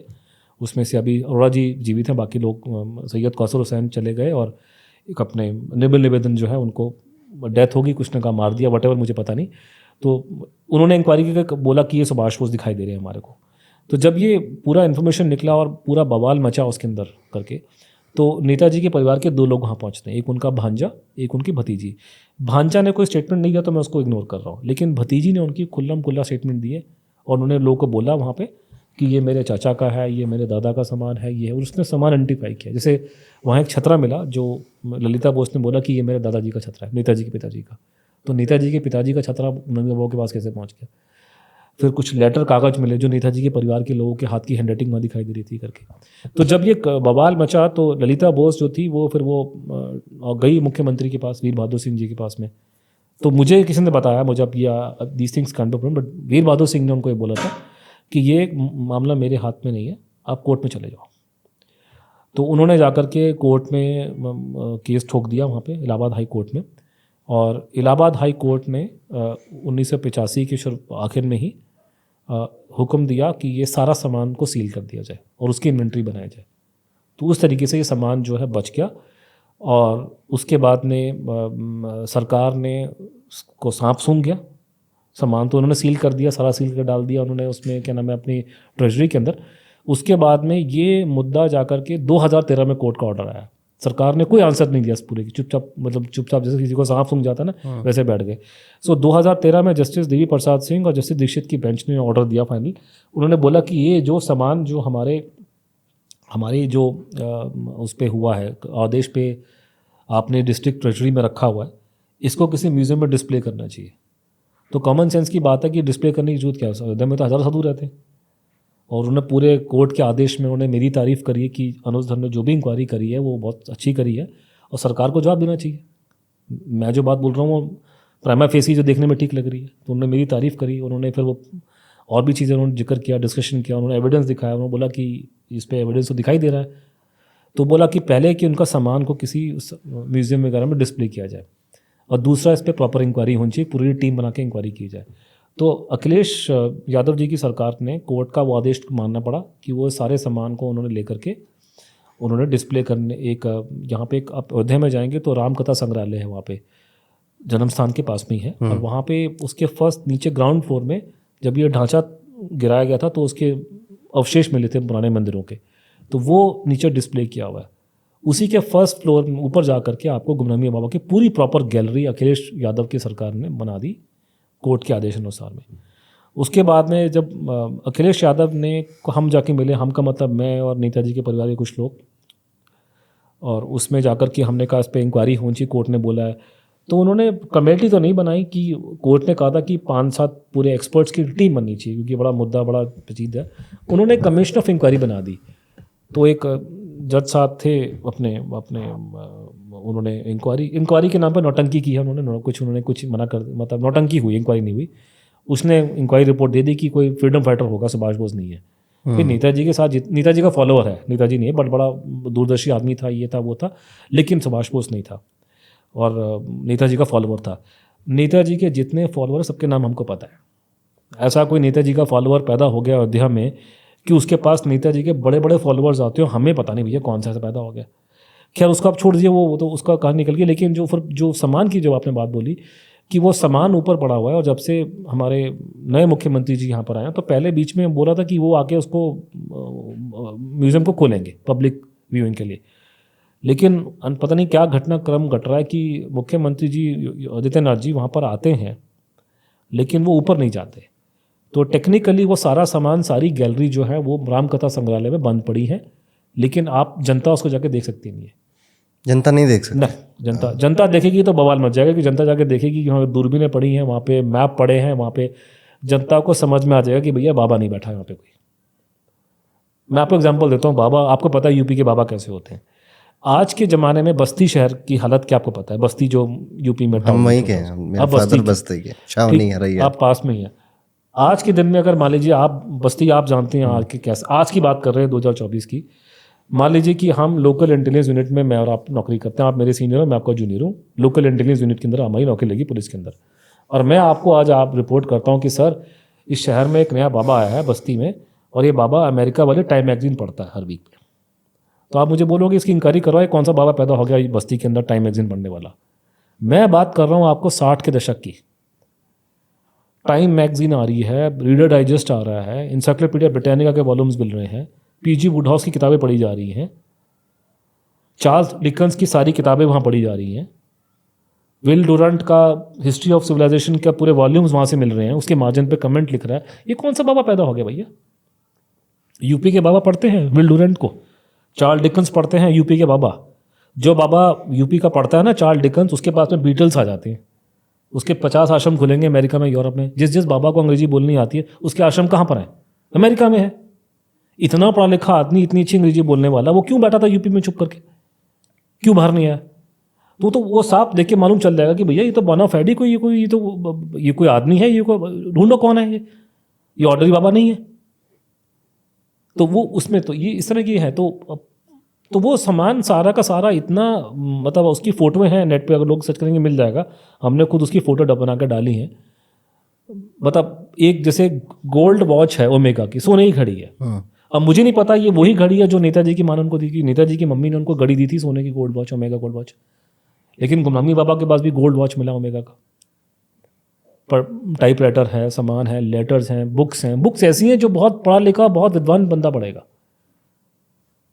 तो उस तरह की किताबें हैं बहुत सारी, बहुत चीज़ें हैं। मतलब वो बहुत एक्स्ट्रॉर्डनरी है। वो जो उस गैलरी में घुस गया और उस गैलरी को देख करके आ गया, उसका दिमाग घूम जाएगा, भैया ये बाबा तो नॉर्मल बाबा। फिर लोग सवाल पूछेंगे, जर्नलिस्ट सवाल पूछेंगे, फिर लोग बोलेंगे कि ये आप इसको पब्लिक में दिखाओ। तो उसी मेरे ख्याल से डर की वजह से सरकार ने उसको बंद रखा हुआ है। इसको बंद रखो, कंट्रोवर्सी इस पर नहीं होगी। अब मुझे एक और बड़ी खबर मिल रही है जो बड़ी गड़बड़ वाली है कि अभी ये जो राम कथा ट्रस्ट जो बना है मंदिर का, ये राम कथा संग्रहालय उनके हवाले कर दिया। कोर्ट का आदेश था कि ये सरकार एक म्यूजियम बना करके अपने पास रखेगी, इन्होंने प्राइवेट बॉडी की हैंड ओवर कर दिया। अब मुझे तो ये डर लग रहा है कि ये सामान को डिस्ट्रॉय ना कर दें, क्योंकि सरकार का रवैया 47 से लेकर के नेताजी को लेकर नेगेटिव है। सरकार जो थोड़े बहुत कंसेशन देती है यहाँ वहाँ से, मजबूरी में देती है। प्रेशर बन गया तो शाहनवाज का बेटी बना दी, प्रेशर पड़ा तो ये कमीशन बना दी, थोड़ा प्रेशर बढ़ा तो नेताजी की फ़ोटो लगा दी। अपने आप भारत सरकार जो है इन चीज़ों के खिलाफ में। इतनी सरकारें बदली 47 के बाद, तो कोई सरकार ऐसी नहीं है जिसका पॉजिटिव एटीट्यूड। नहीं, पॉजिटिव है भारत सरकार का, मैं ये नहीं बोलूँगा, क्योंकि सबसे पॉजिटिव तो मोदी जी की सरकार है, तभी मैं खुल के बात कर रहा हूँ आपसे। जब जब इस देश में एक नॉन कांग्रेस गवर्नमेंट आई है, कुछ नेताजी के लिए अच्छे काम हुए। जैसे हम लोग चाहते थे कि रूस से बातचीत हो नेताजी को लेकर के, तो इंदिरा गांधी और चाचा नेहरू का टाइम पे बातचीत हुई नहीं। चाचा नेहरू साहब मना करके मैं नहीं बात करूँगा। पहली बार रूस से हमने जो पूछा है डर डर के नेताजी के बारे में, वो वीपी सिंह जी के टाइम पे पूछा। नेताजी का पोर्ट्रेट पार्लियामेंट हाउस में लगाने की बात हुई थी, 47 से बात उछल रही थी, इन्होंने नहीं लगाया। इतना विद्वेष था इनके लोगों उनके खिलाफ में कि फ़ोटो लगाने को राजी नहीं हो रहे थे। पहली बार ये जाके मुरारजी भाई के टाइम पे 1978 में जाके उनकी पोर्ट्रेट लगाया। नेताजी की मूर्ति पार्लियामेंट हाउस में लगी है देवी गौड़ा जी के टाइम पे, और अभी जाकर के ये आपके सामने ये राजपथ पे मोदी जी ने करवाया। तो ये तो मैं ये नहीं बोलूँगा कि हाँ, जब जब इस देश में एक नॉन कांग्रेस गवर्नमेंट आई है वो हुआ है, लेकिन जो पूरी कहानी की जड़ जो है, जो पूरा जो लोगों को समझना पड़ेगा कि ये बहुत लंबी चौड़ी कहानी है। देखिए हुआ यह था कि मैंने आपको शुरुआत में बताया था कि सुभाष बोस चाहते थे कि सेकेंड वर्ल्ड वॉर को यूज़ करें, एक्सप्लॉइट करें। गांधी जी इसके फेवर में नहीं थे। गांधी चाहते थे कि अंग्रेजों का थोड़ा अभी उनको परेशानी ना हो करके। और सुभाष बोस और गांधी जी का जो मेन फ़र्क है, या आप कह सकते हैं कि जो नेताजी के भक्त हैं जो गांधी जी के भक्त हैं, उसमें ये मेन फ़र्क है कि नेताजी के भक्त कहते हैं कि इंडिया फर्स्ट, भारत का हित पहले आता है, और जो गांधी जी के सपोर्टर हैं वो कहते हैं कि दुनिया में शांति आनी चाहिए। और ये दुनिया में शांति का जो जुमला है ना, ये बहुत बिकता है। बड़े बड़े, खासकर बड़े बड़ी आप पार्टीज़ में जाइए, फॉरेन कंट्री में जाइए, तो सुनने में बड़ा अच्छा लगता है, कानों में सुनने को अच्छी बातें लगती है कि साहब दुनिया में शांति आनी चाहिए। चाहे वो आए ना आए वो अलग कहानी है, लेकिन सुनने को बड़ा अच्छा लगता है। हुआ ये था कि ये लोग, कांग्रेस के लोग सुभाष बोस के खिलाफ में थे, बाकी लोगों ने भी मदद नहीं करी। वो आदमी यहाँ से अकेला चला जाता है बाहर, अकेला अपनी हिम्मत पे, अपनी ताकत के, अपने रुतबे पे इतनी बड़ी फौज खड़ी करता है, अटैक करता है। ये लोग फिर भी उसको अपोज करते हैं। INA को इन्होंने मिसगाइडेड वर्ड यूज़ किया है, पंडित जी ने और बाकी लोगों ने और महात्मा गांधी ने उस टाइम पे।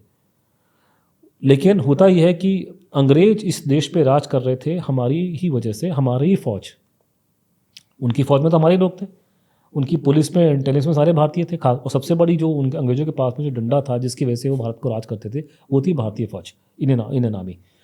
तो उस आर्मी में नेताजी की वजह से रिवोल्ट की नौबत आ गई कि जब वो INA के लोगों को पकड़ के लेकर आए लाल किले पे, इन्होंने ये चलाया, इन्होंने जब ट्रायल पे लगा दिया, और तो एकदम से पूरे देश में आग लग गई और मजबूरी में कांग्रेसियों को सपोर्ट करना पड़ा इसको।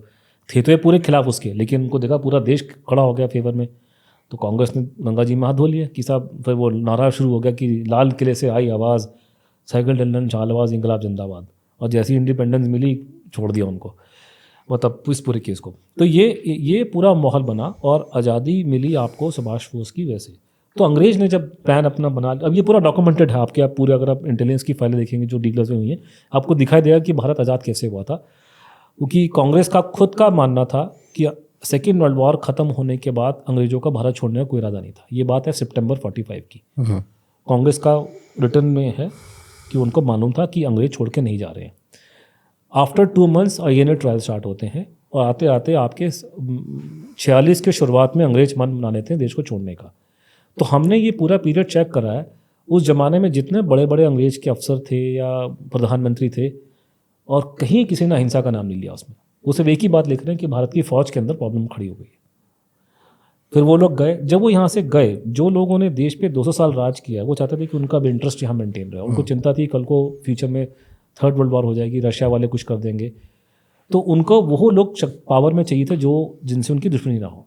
तो जो लोग अंग्रेजों के साथ में बैठ के क्रिसमस के कार्ड भेजा करते थे और साथ में चाय पानी पीते थे, ये लोग बन गए देश के कर्ता धर्ता, लेड बाय चाचा नेहरू। अब ये लोग जब पावर में आए, नेहरू एंड कंपनी, इनको ये जस्टिफाई करना है कि हम लोग पावर में क्यों हैं। अब ये तो लोग को नहीं बोल सकते कि आज़ादी मिली है सुभाष बोस की वजह से, हम तो उसके अपोज में थे, तो शर्म की बात है। तब इन्होंने ये झूठा कहानी हमारे देश पे हमारे पे लाद दी कि दे दी हमें आज़ादी बिना खड़क बिना ढाल। इसका कोई फाउंडेशन बेसिस नहीं है। कोई अंग्रेज अहिंसा से नहीं गया इस देश को छोड़ करके, वो गए थे क्योंकि फौज में रिवोल्ट हो गया था। अहिंसा से तो यहाँ दिल्ली में किराएदार मकान ही खाली करता, ये कहाँ से कर देंगे। अहिंसा की इतना ही अहिंसा की जो सुबह शाम हमको ये जब लेक्चर देते हैं, तो तुम खुद फॉलो करो। गांधी तो बोल गए थे फौज को डिसबैंड करने को, करो फौज को डिसबैंड। वो तो शांति सेना की बात कर रहे थे, भेजो शांति सेना को चाइना से लड़ने के लिए, भेजो शांति सेना को कश्मीर के अंदर, भेजो शांति सेना को पाकिस्तान के पास में। तो ये झूठी बातें हैं जिनका कोई मीनिंग नहीं है, ये सब शोशेबाजी हैं जो सुनने में अच्छा लगता है। ये लोगों ने पावर में आने के बाद में इस पूरे प्रोपागेंडा को इतना फैलाया है, इतने अरबों रुपए की इन्वेस्टमेंट करके पूरी दुनिया के अंदर, कि पूरी इंडस्ट्री खड़ी हो गई है और एक पूरा मिथ, एक झूठी कहानी खड़ी कर दी। लेकिन उस झूठी कहानी से लोगों ने दबा के पैसा कमाया, दबा के लोगों ने उसमें फ़ायदा पहुंचाया। मैं अगर जो अपना नेताजी को लेके अपना ज़िंदगी ख़राब कर दी मैंने बैठ करके, अगर मैंने इसका 5% काम गांधी की भक्ति में लगाया होता, आपको पता नहीं मेरी कितनी चांदी हो चुकी होती, कहाँ कहाँ पहुँच चुका होता। यहाँ लेक्चर, वहाँ लेक्चर, ये फलान, सरकार आपको 50 आपको अवार्ड देती बैठ करके कि साहब बड़े अच्छे काम करा गांधी जी के बारे में। अब प्रॉब्लम ये आ रही है कि सुभाष बोस का आप खुल के बताएं उनकी असलियत क्या है। सारी कहानी घूम फिर के आएगी कि साहब आज़ादी दिलाई सुभाष बोस ने और क्रेडिट आपने दे दिया गांधी जी के नाम पे। तो लोग तो बोलेंगे गांधी जी की मूर्ति हटाओ, सुभाष बोस की मूर्ति चाहिए हमारे को, हमें उनके नाम पे चाहिए। अब चक्कर है गांधी जी का नाम तो पूरा दुनिया मशहूर हो गया, और फिर ये जितने साहब लोग जो अंग्रेजों के साथ में उनके कोलैबोरेटर्स थे पुलिस में, फौज में, कायदे से तो उनको गोली पड़नी चाहिए 47 के अंदर। जलियांवाला बाग की जैसे मैं बात कर रहा हूँ कि जलियांवाला बाग में हम लोग डायर को गाली देते हैं, डायर ने सिर्फ हुक्म दिया था मारने का, मारने वाले तो हमारे लोग थे। आपने उनको इंडिपेंडेंस के बाद में पेंशनें दी हैं, तो आप रिस्पॉन्सिबल उसके लिए हुए।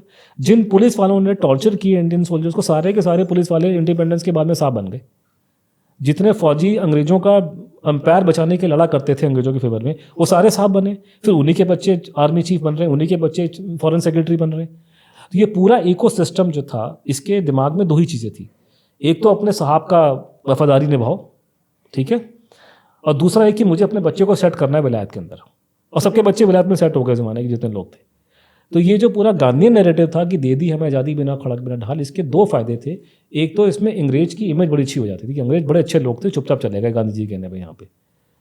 तो ये, और दूसरा है कि ये जो थ्योरी है ये वेस्टर्न कंट्रीज़ में सेलेबल हो गई बिकॉज ऑफ दिस।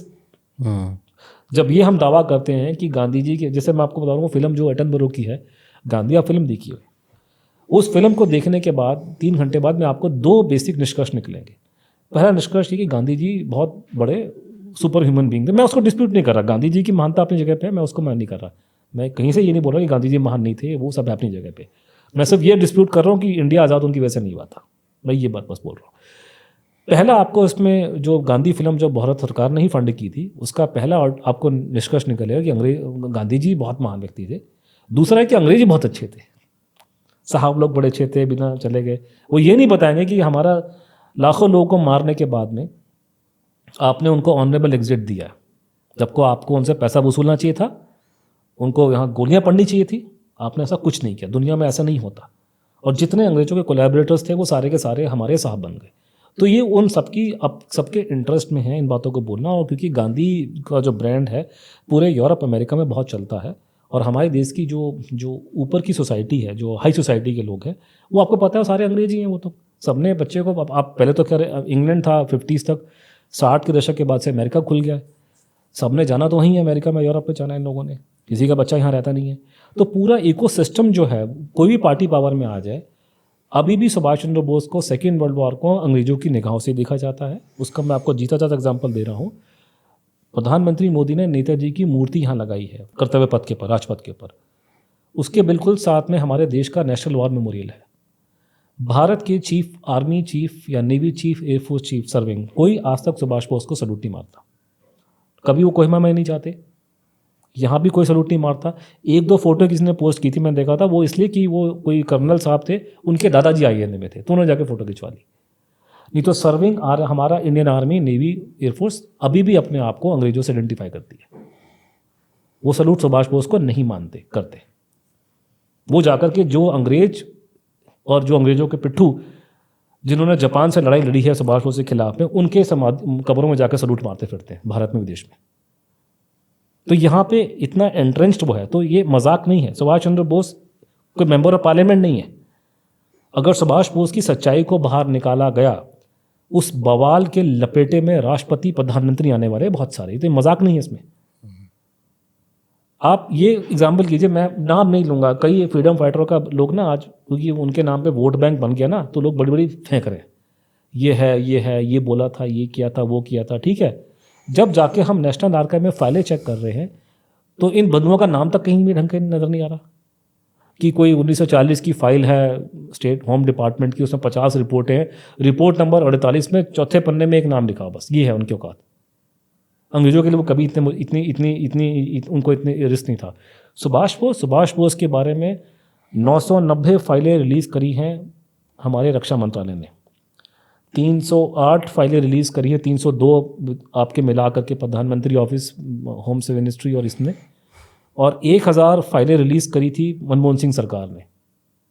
उसके अलावा इंग्लैंड में फाइलें उनके बारे में, ऑस्ट्रेलिया में है, अमेरिका में है, क्योंकि उस आदमी का इम्प्रिंट पूरी दुनिया के अंदर है।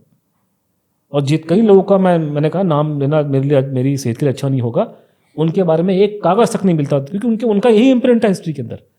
इस आदमी के पीछे जब फाइलें बनी हैं, क्योंकि इसका इंपॉर्टेंस ये था इस आदमी का, तो जिस दिन आपने केस खोल दिया उनकी डेथ का, अभी तो मैं वो पढ़ नहीं रहा कि भाग क्यों, वो अंदर क्या कर रहे थे, क्या नहीं किया, वो अलग बात है, सारी बात निकल के आएगी। और लोग बहुत दुखी होगा कि लड़ाई लड़ी उस आदमी ने, उसका जीवन इतना गंदा गया, उसके बाद में उसको यहाँ बैठना पड़ा, और आपने क्रेडिट जो है गलत उसका मार के किसी और के नाम पे करते, तो लोग बोलेंगे चेंज करो, लेकिन साहब जो है वो चेंज नहीं करने देंगे, क्योंकि साहब का एजेंडा क्लियर है कि मेरे को बच्चे को टिकाना है न्यूयॉर्क पे, मुझे बच्चे को टिकाना है लंदन में। लंदन और न्यूयॉर्क के अंदर सावरकर जी और सुभाष चंद्र बोस का नाम नहीं चलने वाला, वहाँ गांधी जी का नाम चलेगा। गांधी जी ने सेकेंड वर्ल्ड वॉर में उनको अपोज नहीं किया, इनको अमेरिकन को। दुनिया में शांति की बातें करते हो, जब एटम बम फेंका था जापान पे, तो वो उनका ह्यूमन नेट नहीं था जापानियों का, तो गांधी जी ने क्या बोला था? पहले तो चुप रहे, नहीं बोले कुछ, उसके बाद में बहुत दिन बाद जाके बड़ी छोटी मोटी स्टेटमेंट दी उन्होंने। सुभाष बोस के तो खिलाफ तो बड़ी बड़ी स्टेटमेंट इशू कर देते हो, अमेरिका के बारे में तुम्हारी बोलती बंद हो गई।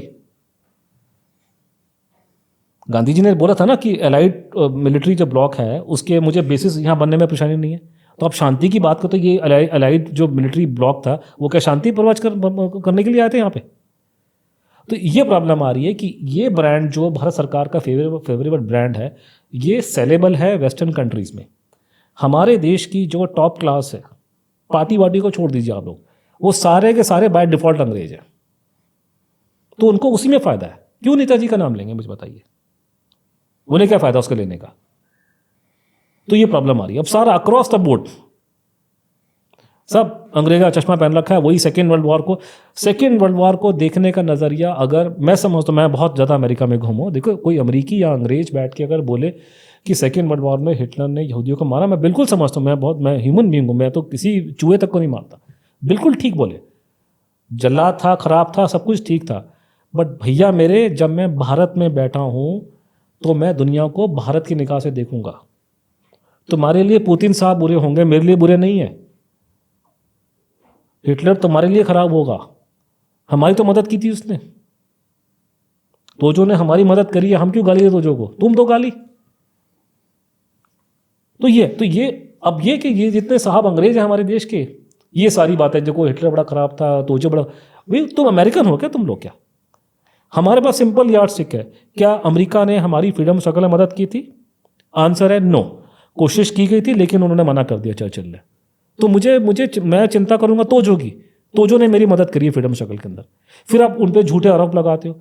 जो उन्होंने फौज में नहीं हो तो बड़े खराब लोग थे, उन्होंने तो ये क्या था, उन्होंने तो इंडियंस को मार दिया था। आते हैं खबरें आती है करके। दुनिया में ऐसी कौन सी लड़ाई है जहाँ पे ऐसे काम नहीं होते? हम नहीं करते क्या? हम अपने गड़े मुर्दे निकालें? हमारे नहीं आते। हमारे बारे में क्या रिपोर्ट आती है, कश्मीर में क्या होता है, इन्वेस्टिगेशन की रिपोर्ट निकालें हम लोग। हमने क्या किया? हमारी जो भारतीय सेना जो इनके साथ में थी, अंग्रेजों के साथ में, इन्होंने क्या गुल खिलाए हांगकांग के अंदर या और जगहों पे, चाइना में? आपने चाइना की फ्रीडम सर्कल को दबाया। शर्म नहीं आती आप लोगों को? आप दूसरों पे उंगली उठा रहे हो, अपने गिरमन में झांक के देखो। जब ये इस बात का दावा करते हैं कि जापानियों ने भारतीय सेना के लोगों को मारा पीटा था, तो भारतीय सेना के लोग 1940 में किसकी शादी में गए थे? वहाँ पे क्या करने गए थे? अंग्रेजों को डिफेंड करने गए थे। तो अंग्रेजों को डिफेंड करोगे तो मार खाओ। तो इनका ये पर्सपेक्टिव चेंज नहीं हो रहा। हमें एक राष्ट्रीय पर्सपेक्टिव लेना पड़ेगा देश का, कि हमारा देश अपने फ्रीडम स्ट्रगल लड़ रहा था और हमारा पहला इंटरेस्ट था अपनी कंट्री। लेकिन ये अभी तक हमारे जो देश का जो पूरे बड़े साहब लोग, बड़े लोग हैं, वो अभी भी वो चश्मा पहन रखा है इंग्लैंड अमेरिका, ये उनका बच्चा वहाँ बैठाना है उनका। इनका सबका बंद करवाओ पहले वहाँ पे, एक दिन में लाइन पर आएंगे सारे के सारे। तो ये प्रॉब्लम निकल गया। तो this is the problem with Subhash Bose. Subhash Bose की मेन प्रॉब्लम आ रही है कि नेताजी इंग्लैंड अमेरिका में सेलेबल नहीं है उनका ब्रांड, तो इसलिए इसको दबा के रखा। करंट गवर्नमेंट का क्या स्टेटस है इनको लेकर? करंट गवर्नमेंट का स्टेटस अभी फिलहाल तो जो डेथ पे तो कुछ नहीं किया उन्होंने। तो I will be very Frank with you, death पे कुछ नहीं किया। थोड़ा बहुत उन्होंने कराया यहाँ पे, उसके लिए मतलब मूर्ति लगाई है, मूर्ति बहुत बड़ा चमत्कार हुआ। मैं उम्मीद करता हूँ कि आने वाले समय में थोड़ा सा वो लोग चेंज होंगे, थोड़ा सा पॉजिटिव दिखाई है। मतलब अब उसका देखने का नज़रिया है कि नहीं किया कुछ ज़्यादा, डेथ पे तो कुछ नहीं किया, लेकिन एक नज़रिया देखने का ये भी है कि थोड़े अच्छे काम किए। शायद मोदी जी की थर्ड टर्म में कुछ हो जाएगा, तो हम कोशिश करें। कम से कम इनका बहुत बड़ा फ़ायदा ये है कि मैं खुल के बात कर सकता हूँ, और पूरा बीजेपी का, भाजपा का और संघ का रैंक एंड फाइल सपोर्ट करता है मुझे। वो सुनते हैं, बुरा नहीं मानते, क्रिटिसाइज करता हूँ, बुरा नहीं मानते। उनको मैंने बोला कि मैंने आपको वोट गांधी भक्ति के लिए वोट नहीं दिया था आपको, मैंने आपको वोट दिया। तो वो है कि ये है कि उम्मीद करते हैं, और दूसरा है कि डेमोक्रेसी है और मैं आपको साबित कर सकता हूँ कि मोदी जी नेताजी को पसंद करते हैं। तो ये सब चीज़ें हैं, तो हम उम्मीद करेंगे लड़ाई लड़ रहे हैं और इसी में ये आप जैसे आप भगवान भला करे अमेरिकियों का कि ये यूट्यूब बना दिया, इंटरनेट बना दिया, हम भी यूज़ कर सकते हैं। अगर ये सारी चीज़ें इनके हाथ में होती है, गांधी भक्तों के, ये तो आपको मुझे बोलने नहीं देते। क्या हमारे कंट्री में फ्रीडम थी पहले? इंडिपेंडेंस तो अभी आई है जब से सोशल मीडिया आया। उससे पहले तो दूरदर्शन चलता था यहाँ पे, दूरदर्शन में तो ये बातें करते थे अपनी बैठ करके। ये तो पूरा जो खुली हवा आ रही है डेमोक्रेसी की, और ये आप खुल करके बातें कर रहे हैं यूट्यूब पे, पॉडकास्ट कर रहे हैं इस पर, ये तो अमेरिकियों ने करवाया आपको। हमारे तो खून में नहीं है करवाना ये चीज़ यहाँ पे लोगों के। आज अगर यही चीज़ अगर ये भारत से ना हो, कंट्रोल ना हो, अगर ये भारत से अभी तो क्योंकि सेंसरशिप पॉसिबल होगी कि बाहर फॉरेन कंट्री में, लेकिन अभी भी खुजली मच रही है कि सेंसरशिप कराओ, बंद कराओ, बंद कराओ, बंद कराओ। तो ये हमको जो खुली हवा मिल रही है, ये इसका मिलने का कारण ये है कि ये विदेश से काम हो रहा है। तो उसमें मुझे भगवान भला करे कि उसमें ये सपोर्ट मिल रहा है कि लोग सुन रहे हैं, और मैं इस तरीके से बात कर सकता हूँ घंटा भर तक। नहीं तो नॉर्मली बोलेंगे रैमलिंग कर रहा है, लेकिन अब ये कि फ़र्क पड़ गया। तो वो है कि आई होप एंड प्रे कि थिंग्स विल मूव एंड फ़र्क पड़ा।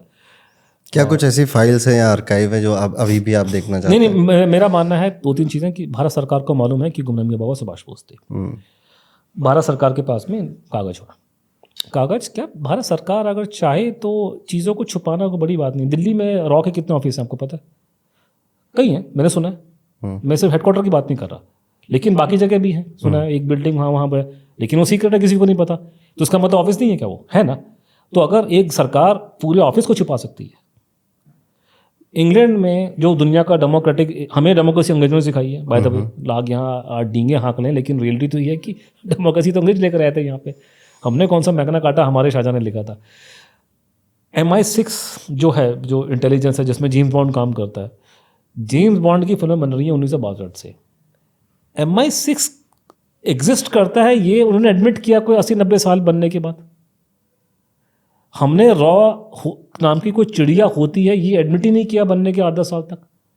तो जहाँ पे लोग पूरे की पूरी डिपार्टमेंट्स को उड़ा दें, एग्री ना, सिक्योरिटी वाले कितने एस्टेब्लिशमेंट हैं जिनको हम एडमिट ही नहीं करते, एग्जिस्ट करते हैं। तो फाइलें छुपाना क्या बड़ी बात है। लेकिन मैंने जो लोगों से बातचीत की है, मुझे अलग अलग लोग मिलते रहते हैं, क्योंकि सरकार में लोग सुभाष बोस के दुश्मन तो है नहीं, बात करते हैं, प्राइवेटली बात करते हैं, रिटायर्ड लोग बात करते हैं। तो मेरा मानना है कि सब फाइलें हैं, नंबर 1। थोड़ी सी एक मेरे किसी व्यक्ति से बात हो रही थी, तो उसने मुझे बात बोली कि देखो ऐसा है कि भाजपा से जुड़े थे। उन्होंने कहा देखो ऐसा था कि आर्टिकल 370 को हटाना हमारे रडार पे था श्यामा प्रसाद मुखर्जी के टाइम से, लेकिन तब हम कुछ नहीं कर सके, हम लोग पावर में नहीं थे। उसके बाद हमारी गवर्नमेंट बनी, अटल जी की गवर्नमेंट बनी। अटल जी चाहते थे लेकिन नहीं हो पाया। मोदी जी को भी 5-7 साल लग गए बनने में। उसने कहा हम हथौड़ा लेके बैठे थे, अब हथौड़ा तभी चलेगा जब लोहा गर्म होगा। लेकिन लोहा गर्म करना हमारे हाथ में नहीं होता, परिस्थितियाँ लोहा गर्म करती हैं।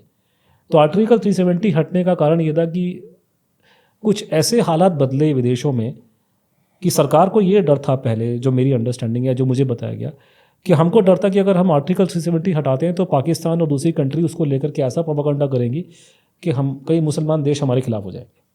लेकिन जब कुछ ऐसी परिस्थितियाँ बदली हैं अभी कुछ समय पहले कि हमारी गवर्नमेंट को लगा कि हम संभाल सकते हैं, तो उन्हें हथौड़ा चला दिया। तो ये बात मुझे समझाने के बाद उस विद्वान व्यक्ति ने बोला कि नेताजी का मुद्दा तो हमारे पास में अभी आया है, तो थोड़ा ठंड रखो अभी। तो मैं उम्मीद करता हूँ कि वो मुझे गलत नहीं बोल रहे थे। तो ये कि इस तरह का समय काल परिस्थिति में के हिसाब से और अवेयरनेस आ रही है और दुनिया के हालात बदल रहे हैं। दुनिया में जो बड़ी बड़ी ताकतें थी उनकी ताकतें कम हो रही हैं। शायद एक समय आएगा कि भारत के लोग भी चौड़ा होकर बोल सकते हैं जो बात अभी हम कॉन्फिडेंटली, क्योंकि शायद आज के लोगों को इतना पता नहीं है कि ये एक्सिस ब्लॉक इतना बदनाम ब्लॉक है पूरी दुनिया के अंदर, यूरोप अमेरिका में। और सुभाष बोस बाय डिफ़ॉल्ट उस इसके हिस्सा थे, क्योंकि फ्रीडम स्ट्रगल में हमें एलाइड ब्लॉक ने कोई सपोर्ट नहीं किया। और ये आदमी ने दावा किया है कि ना केवल मैंने उनके खिलाफ लड़ाई लड़ी है 45 से पहले, 45 के बाद मैंने उनको बहुत मारा है, इनको मैंने अलग अलग कंट्रीज़ में। तो ऐसे आदमी का निकलना बहुत मुश्किल है और उसके बारे में बात करना बड़ा प्रॉब्लम हो जाएगा। हम लोग आज के दिन में कोशिश कर रहे हैं कि हमारे संबंध इजराइल से बहुत अच्छे, मैं इजराइल का पूरा सपोर्टर हूँ। तो भारत में एक ऐसे आदमी को हीरो बनाना जो कभी हिटलर के साथ रहा हो, तो इजराइल वालों को प्रॉब्लम हो जाएगी। इनफैक्ट जब मोदी जी ने मूर्ति लगाई थी उसको लेकर लोगों ने गाली गलौज किया, भारत के लोगों ने गाली गलौज करी। तो बड़ा कॉम्प्लेक्स मुद्दा है, ये सब आसान नहीं है। ये अपने किताब में जो जिसकी आपने तारीफ की है कि उसमें 200 पन्ने में समझा है क्यों निकल के नहीं आया, क्या कारण था, सर्कमस्टेंसेस, टाइम, प्लेस, ये वो। ये कोई 2 घंटे की फिल्म नहीं है कि आपको 2 घंटे में सारे आंसर मिल जाएंगे। तो वो चक्कर है कि ये आपको समझना पड़ेगा और इसीलिए इस मुद्दे में ये पेचीदगी आती है और इसे सुनने में और बात करने में मज़ा आता है। और लेकिन ये है तो सच निकलेगा, लेकिन टाइम लगेगा। और मेरा ये मानना है, मैं ये लेके चल रहा हूँ और आधा तो मैं कामयाब हो गया। द वेरी फैक्ट मैं आपसे बैठ के बात कर रहा हूँ और इतना लंबी बात हमारी हो रही है, जबकि मैं आज मेरे को आने में बहुत विलम्ब हो गया और आप काफ़ी घंटे से मेरा इंतजार करें, तो आप ऑलरेडी थके हुए थे जब मुझसे मिले थे आप। तो उसके बावजूद हमारी इतनी लंबी बात चल रही है और इतना टेंशन अगर निकल सकता है इस बात को लेकर के, तो मैं इतना चेंज तो लेकर आ गया हूँ कि जिस गुमनामी बाबा के बारे में जो भी कहानी थी जो निकली थी वो दबा दी गई। 1985-87 के बाद उसके बारे में कोई लोगों ने बात नहीं करी। उस केस को ना केवल मैंने जिंदा कर दिया, मैंने उसको पूरी दुनिया में फैला दिया। पूरे मैंने अमेरिका में लेक्चर जाके लोगों को दे दिए, भारत में दिए, हर जगह IITs में जा रहा हूँ, अपने और जगह जा रहा हूँ करके, चंदूचूर में जाते रहते हैं। तो उसमें मेरा ये मानना है कि भारत सरकार ने एक प्रोपेगेंडा किया है कि दे दी हमें आज़ादी बिना खड़क बिना ढाल में, जो गाना बना उसके ऊपर कि भारत को आज़ादी मिली है हिंसा से। लेकिन भारत के ज़्यादातर लोग इस बात को नहीं मानते। वो सब जानते हैं कि आज़ादी मिलने में अहिंसा का कोई कंट्रीब्यूशन नहीं। हिंसा से तो आप अगर इतनी सच्ची ताकत अहिंसा में होती तो हमें फौज की जरूरत क्या थी हमारे को फिर आज़ादी के बाद। तो जिस तरीके से इस झूठ का पब्लिक नहीं मानती, उसी तरीके से गवर्नमेंट का ये बोलना कि सुभाष बोस की डेथ प्लेन क्रैश में होगी, जनता नहीं मानती उसको। अगर जनता मानती होती तो ये मुद्दा यहाँ तक नहीं पहुँचता, डिस्कशन नहीं होता, क्योंकि इस देश में और भी कंट्रोवर्सी है, वो सारी की सारी मर गई। उसी तरीके से मेरा मानना है कि सरकार ये बोलती रहेगी, गुमनामी बाबा को माने न माने, लेकिन with the passage of time unofficially सब लोग गुमनामी बाबा को एक्सेप्ट कर लें। ऑलरेडी बहुत ज़्यादा एक्सेप्टेंस हो गया है, लोग खुल के बात करते हैं। मतलब उसका जीता जाता सबूत वही मैंने बोला कि मैं आपसे बातचीत कर रहा हूँ, यूट्यूब पे जा रहा हूँ और जगह जा रहा हूँ, तो ये फ़र्क पड़ता है। मेरा एक सवाल और है आपसे, क्या ओल्ड मॉन्क रम में जो ओल्ड है वो सुभाष चंद्र बोस की वजह से? नहीं, वो किसी ने फिक्शन किया था। जहाँ तक वो फिक्शन करने का बेसिस ये था कि कर्नल वी.आर. मोहन जो राज्यसभा के मेंबर थे और इस कंपनी के मालिक थे, वो भी गुमनामी बाबा के टच में थे। और भी बहुत लोग थे, कई रजवाड़े का नाम आ रहा है करके उसमें थे। तो शायद किसी ने वहाँ पे फिक्शन कर दिया। गुमनामी बाबा जो मेरी नॉलेज में है वो ड्रिंक तो नहीं करते थे, सिगरेट्स और वो he was a chain smoker, cigar वो सब पीते थे करके, और ये सब था। तो मेरे नॉलेज में नहीं, वो फिल्म में दिखाया था, लेकिन मेरा मानना है कि वो शायद किसी और की कहानी, मेरी कहानी नहीं है। ये बात, जिनको फिल्म देखने का शौक है, गुमनामी नाम की एक मूवी है अमेजॉन प्राइम पे, बंगला हिंदी मिक्स लैंग्वेज में है। उसका एक हिंदी वर्जन भी है, लेकिन बड़े मुश्किल से मिलता है। तो वो आप ज़रूर देख सकते हैं अमेजॉन प्राइम पे, जो कि शायद आपके कन्नड़म पे बेस्ड है। It is based on our research by Chandrachud and me. तो it is based on our, तो उसमें कैरेक्टर जो बनाया गया मेन एक्टर, वो मेरी और चंद्रचूड़ की लाइफ से मतलब मिला के बनाया गया हमारे को। चलिए सर, अब हम इस पॉडकास्ट के लास्ट में आ गए हैं। आपके अंदर एक पागलपन है, ठीक है, बहुत कम लोगों को देखने को मिलता है ये, और इतनी लंबी लड़ाई है जिसमें आपने बहुत सारा कुछ सेक्रीफाइस भी किया। अगर कोई आपको मदद करना चाहे फाइनेंशियली, तो क्या हम कर सकते हैं ऐसा कुछ? मेरी मदद जो है 3 तरीके से हम लोग मदद कर सकते हैं। पहली चीज़ तो ये कि मैं लोगों को बोलता हूँ कि आप किताब पढ़िए भाई, कनंड्रम। 2 किताबें हैं कनंड्रम, जिसका आपने नाम लिया। एक है government doesn't want you to know this. जब अमेजन पे जाएंगे आप, जब भी आप कोई चीज़ लेते हैं, आप प्रोडक्ट की रेटिंग चेक करते हैं। अब रेटिंग बहुत ज़्यादा अच्छी है, बहुत तगड़ी रेटिंग मिली है। तो गवर्नमेंट डजंट, जो ये कनंड्रम किताब काफ़ी मोटी है और काफ़ी बड़ा, अंग्रेजी थोड़ी मुश्किल है उसकी थोड़ी सी। और दूसरी किताब है government doesn't want you to know this. ये उस किताब का सिंपल इंग्लिश में और कंसाइज कर दिया। तो आप अगर मोटी नहीं पढ़ सकते, छोटी वाली पढ़े। इसी छोटी वाली किताब का एक हिंदी में है, नेताजी, गुमनामी बाबा और सरकारी झूठ, जो हिंदी का वर्जन है। तो पहली चीज़ आप किताब पढ़िए, क्योंकि ये पॉडकास्ट में अगर 10 घंटे भी करूँगा तो मैं आपको समझा नहीं पाऊँगा। इट्स अ वेरी बड़ा मल्टी लेयर टॉपिक है और बहुत इसमें बहुत वो चीज़ें। तो पहली बात, take an inform stand, read the book, आपको समझ में आएगा। दूसरा ये, आप में से जो सुनने वाले, मान लीजिए जैसे अभी हम लोग, मैंने कहा ना मैं BHU में लेक्चर करने गया था, उससे पहले IIM बैंगलोर में था। तो मैं और चंद्रचूड़, हम नेताजी की डेथ मिस्ट्री पे और नेताजी की लाइफ पे वो बोलता है, डेथ पे हम दोनों बोलते हैं। हम लोग अपने प्रेजेंटेशन देते हैं, लेक्चर नहीं होता, प्रेजेंटेशन। जब मैं आपसे बात करूंगा तो आपको वीडियो दिखाऊंगा। जैसे आपको मैंने अटल जी की बात बोली, फोटोग्राफ्स दिखाएंगे। अटल जी ने कहा था कि वो नेताजी अश्वत्थामा है, तो आपको वीडियो दिखाऊंगा अश्वत्थामा, अटल जी बोल रहे हैं। तो ये प्रेजेंटेशन मैं करता हूँ, तो इसलिए लोग सुनते हैं मेरे को 2-2, 3-3 घंटे। देश विदेश में, लंदन बिजनेस स्कूल में 3.5 घंटे गया, तो वहाँ तो पाकिस्तानी बैठे हुए थे। तो ये प्रोग्राम सारे लोग सुनते हैं, लोगों को बड़ा मजा आता है। तो आप हमारे प्रेजेंटेशन करें, ताकि हम जनता तक बात पहुँचाएं, और जो भी आदमी वो प्रेजेंटेशन सुन लेगा 3 घंटे में, वो कन्फर्म हो जाएगा। तो जो भी चाहे, ट्विटर पे मैं हूँ, फेसबुक पे चंद्रचूड़ को रीच आउट कीजिए मुझे, और हमें लेक्चर के लिए बुलाइए प्रेजेंट। और खासकर जो अपने एजुकेशन स्टूडेंट, जैसे मैंने कहा ना, अभी हम लोग IIM में गए थे या BHU में गए, यूनिवर्सिटी से सबसे बढ़िया रहता है, क्योंकि उनका ऑडिटोरियम बड़ा होता है, मज़ा आता है, स्टूडेंट आते हैं, तो वो करता है। तीसरा ये कि आपने जो उसकी बात बोली, हुआ ये था कि मैं पहले तो, हम लोग मिडिल क्लास की मेंटेलिटी कि हम कहते थे कि जो भी काम करना खुद ही करेंगे, जनता से सपोर्ट ही नहीं, लेकिन वो गलत अप्रोच है। बिना पब्लिक सपोर्ट के कुछ काम नहीं होता। और दूसरा है कि हमें अपनी पर्सनल प्रॉब्लम भी कि मैं सारा काम धाम छोड़ के बैठा हूँ और इतना खुल के बोल रहा हूँ, तो मैं नौकरी चाकरी नहीं कर सकता। नौकरी चाकरी में ये काम होता नहीं है। आपको फ्रीडम नहीं मिलती, आप कुछ बोल सकते। आपको लगता है कि अगर मैं कहीं कंपनी की नौकरी कर रहा हूँ, तो मेरा कंपनी का बॉस मुझे अलाउ करेगा कि तो 1 महीने के लिए अमेरिका जाए लेक्चर देने के लिए सुभाष बोस के बारे में? वो कहेगा नौकरी से छोड़ दे। आधा तो ऐसे ही उनको, तो ये लेक्चरबाजी और ये पब्लिक वर्क नौकरी में नहीं होता।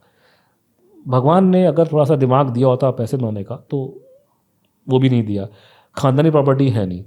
तो मैंने फिर पब्लिक से बाद में मैंने रिक्वेस्ट की थी कि मैंने अपना UPI, अपना ID जो है वो डाल दिया ट्विटर, फेसबुक, सब जगह पे, यूट्यूब पे, कि जिसका जितना बनता है। मैंने तो 10 रुपये मांगे थे कि भारत की संख्या बहुत ज़्यादा है देश की, 10 रुपये लोग दे देंगे, मेरी नीड्स बहुत लिमिटेड है, तो थोड़ा सपोर्ट मिल जाता, ताकि हम लोग ये जो काम कर रहे हैं वो आगे, हम अभी भी लड़ाई लड़ रहे हैं अच्छे, और आगे भी काम करेंगे, ताकि हमारी ये स्ट्रगल चलती रहे। तो ये अगर ये 3-4 अगर किसी भी मायने में सपोर्ट करेंगे, और आपका UPI हम सब वीडियो पे मैं लगा आपको देंगे, बता दूंगा, आप यहाँ दिखा सकते हैं, और हम डिस्क्रिप्शन में भी डाल देंगे। तो बहुत अच्छा रहेगा। सो ये जो कॉज है, एक तो मुझे आपसे बहुत कुछ सीखने को मिलता है, और सबसे पहली चीज़ वो डेडिकेशन, कि आसान नहीं है ये काम, आपने जितना बताया वो आपके चेहरे पे भी दिखता है। तो ये कोई बहुत डेडिकेटेड इंसान ही इतने लंबे सफ़र तक लग सकता आप है। ज्योतिष करते हैं, कल को ज्योतिष का आप जानते हैं कि मेरा ये मानना है कि मैं इसके लिए बना नहीं था। मैं टेम्परामेंटली मैं बहुत शाय और इंट्रोवर्ट किस्म का आदमी हूँ। पब्लिक स्पीकिंग मुझे बिल्कुल नहीं आती है। मैं बचपन में तुतलाता था हल्का सा, अभी भी मैं बहुत से वर्ड्स बोलते बोलते खा जाता हूँ। मेरे में स्पीच इतना क्लियर नहीं है। ये मेरे को आप कह सकते हैं कि एनोलॉजी गलत होगी, जैसे विक्रम बेताल वाली कहानी कि मेरे पीछे ये बेताल, अब ये अच्छा वाला बेताल है, वो पड़ गया और इसको मैंने छोड़ने की कोशिश की कई बार मैंने बीच में। ऐसी बात नहीं कि मैं इसको लगातार लेके बैठा रहा, लेकिन शायद कुछ नीति का खेल है कि मेरे हाथ से ये काम चंद्रचूड़ करवाना था, तो ये हमारे पीछे काम करवा रहा है। तो ऐसा नहीं कि मैं खुद कर रहा हूँ, ये अपना, और ये हमने सोच के नहीं किया था। मुझे सपने में नहीं ख्याल था कि आज से 20 साल पहले कि मैं ये काम करूँगा तो 20 साल बाद मैं ये करता रहूँगा। तो अपने आप जब आदमी उसमें घुसता है तो अपने आप ये चीज़ें हो जाती है। तो कोई सोच समझ के प्लानिंग करके मैं यहाँ तक नहीं पहुँचा। लेकिन एक बात ज़रूर है कि सन 47 से नेताजी की सच्चाई जानने के लिए इस देश में काफ़ी लोग खड़े हुए अलग अलग जगहों पे। एच.पी. कामत पहले व्यक्ति थे और आप ये कह सकते हैं कि सारे के सारे फेल हो गए, मतलब वो सच्चाई नहीं आ सकी और नेताजी को स्थान जो मिलना था वो नहीं मिला। सबसे ज़्यादा सक्सेस हमको मिली है, चंद्रचूड़ मुझे और मेरे बाकी जो दोस्त, जो हमारे जो ग्रुप है मिशन नेताजी, विशाल शांतन और श्रीजीत मणेकर, सबसे ज़्यादा हमको मिली है। अगर हम लोग इस केस को जीत जाते हैं कि हम सच्चाई को स्टैब्लिश कर जाएंगे, तो हमारे जो पीछे जो बेचारों ने जीवन अपना खपा लिया उन सबका भी जीवन धन्य हो जाएगा कि चलो सच हो जाएगा। तो अगर हम जीतेंगे तो हम सबके लिए जीतेंगे, और अगर हम हार गए, अगर हमारे भी सक्सेसफुल नहीं हो पाया और ऐसी कहानी लटकी रही, तो ये कंप्लीट फेलियर होगा। बड़ा दुख की बात है कि 47 से लेकर के इस देश में अलग अलग जगह पे इतने लोगों ने सुभाष बोस की मृत्यु के बारे में, उनकी लाइफ के बारे में बातें उठाई, लेकिन इवेंचुअली तो सत्यमेव जयते का बहुत बड़ा टेस्ट है, मैं ये मान के चल रहा हूँ। मेरा मानना है कि भारत देश सत्यमेव जयते पे खड़ा हुआ है, और सत्यमेव जयते है तो नेताजी का सच इस देश में निकल के आएगा। और मेरा मानना है कि अगर सच्चाई, अगर भगवान है तो आने वाले 2-3 साल में निकल के आएगा। Thank you so much Arun ji हमारे पॉडकास्ट पे आने के लिए। राधे राधे।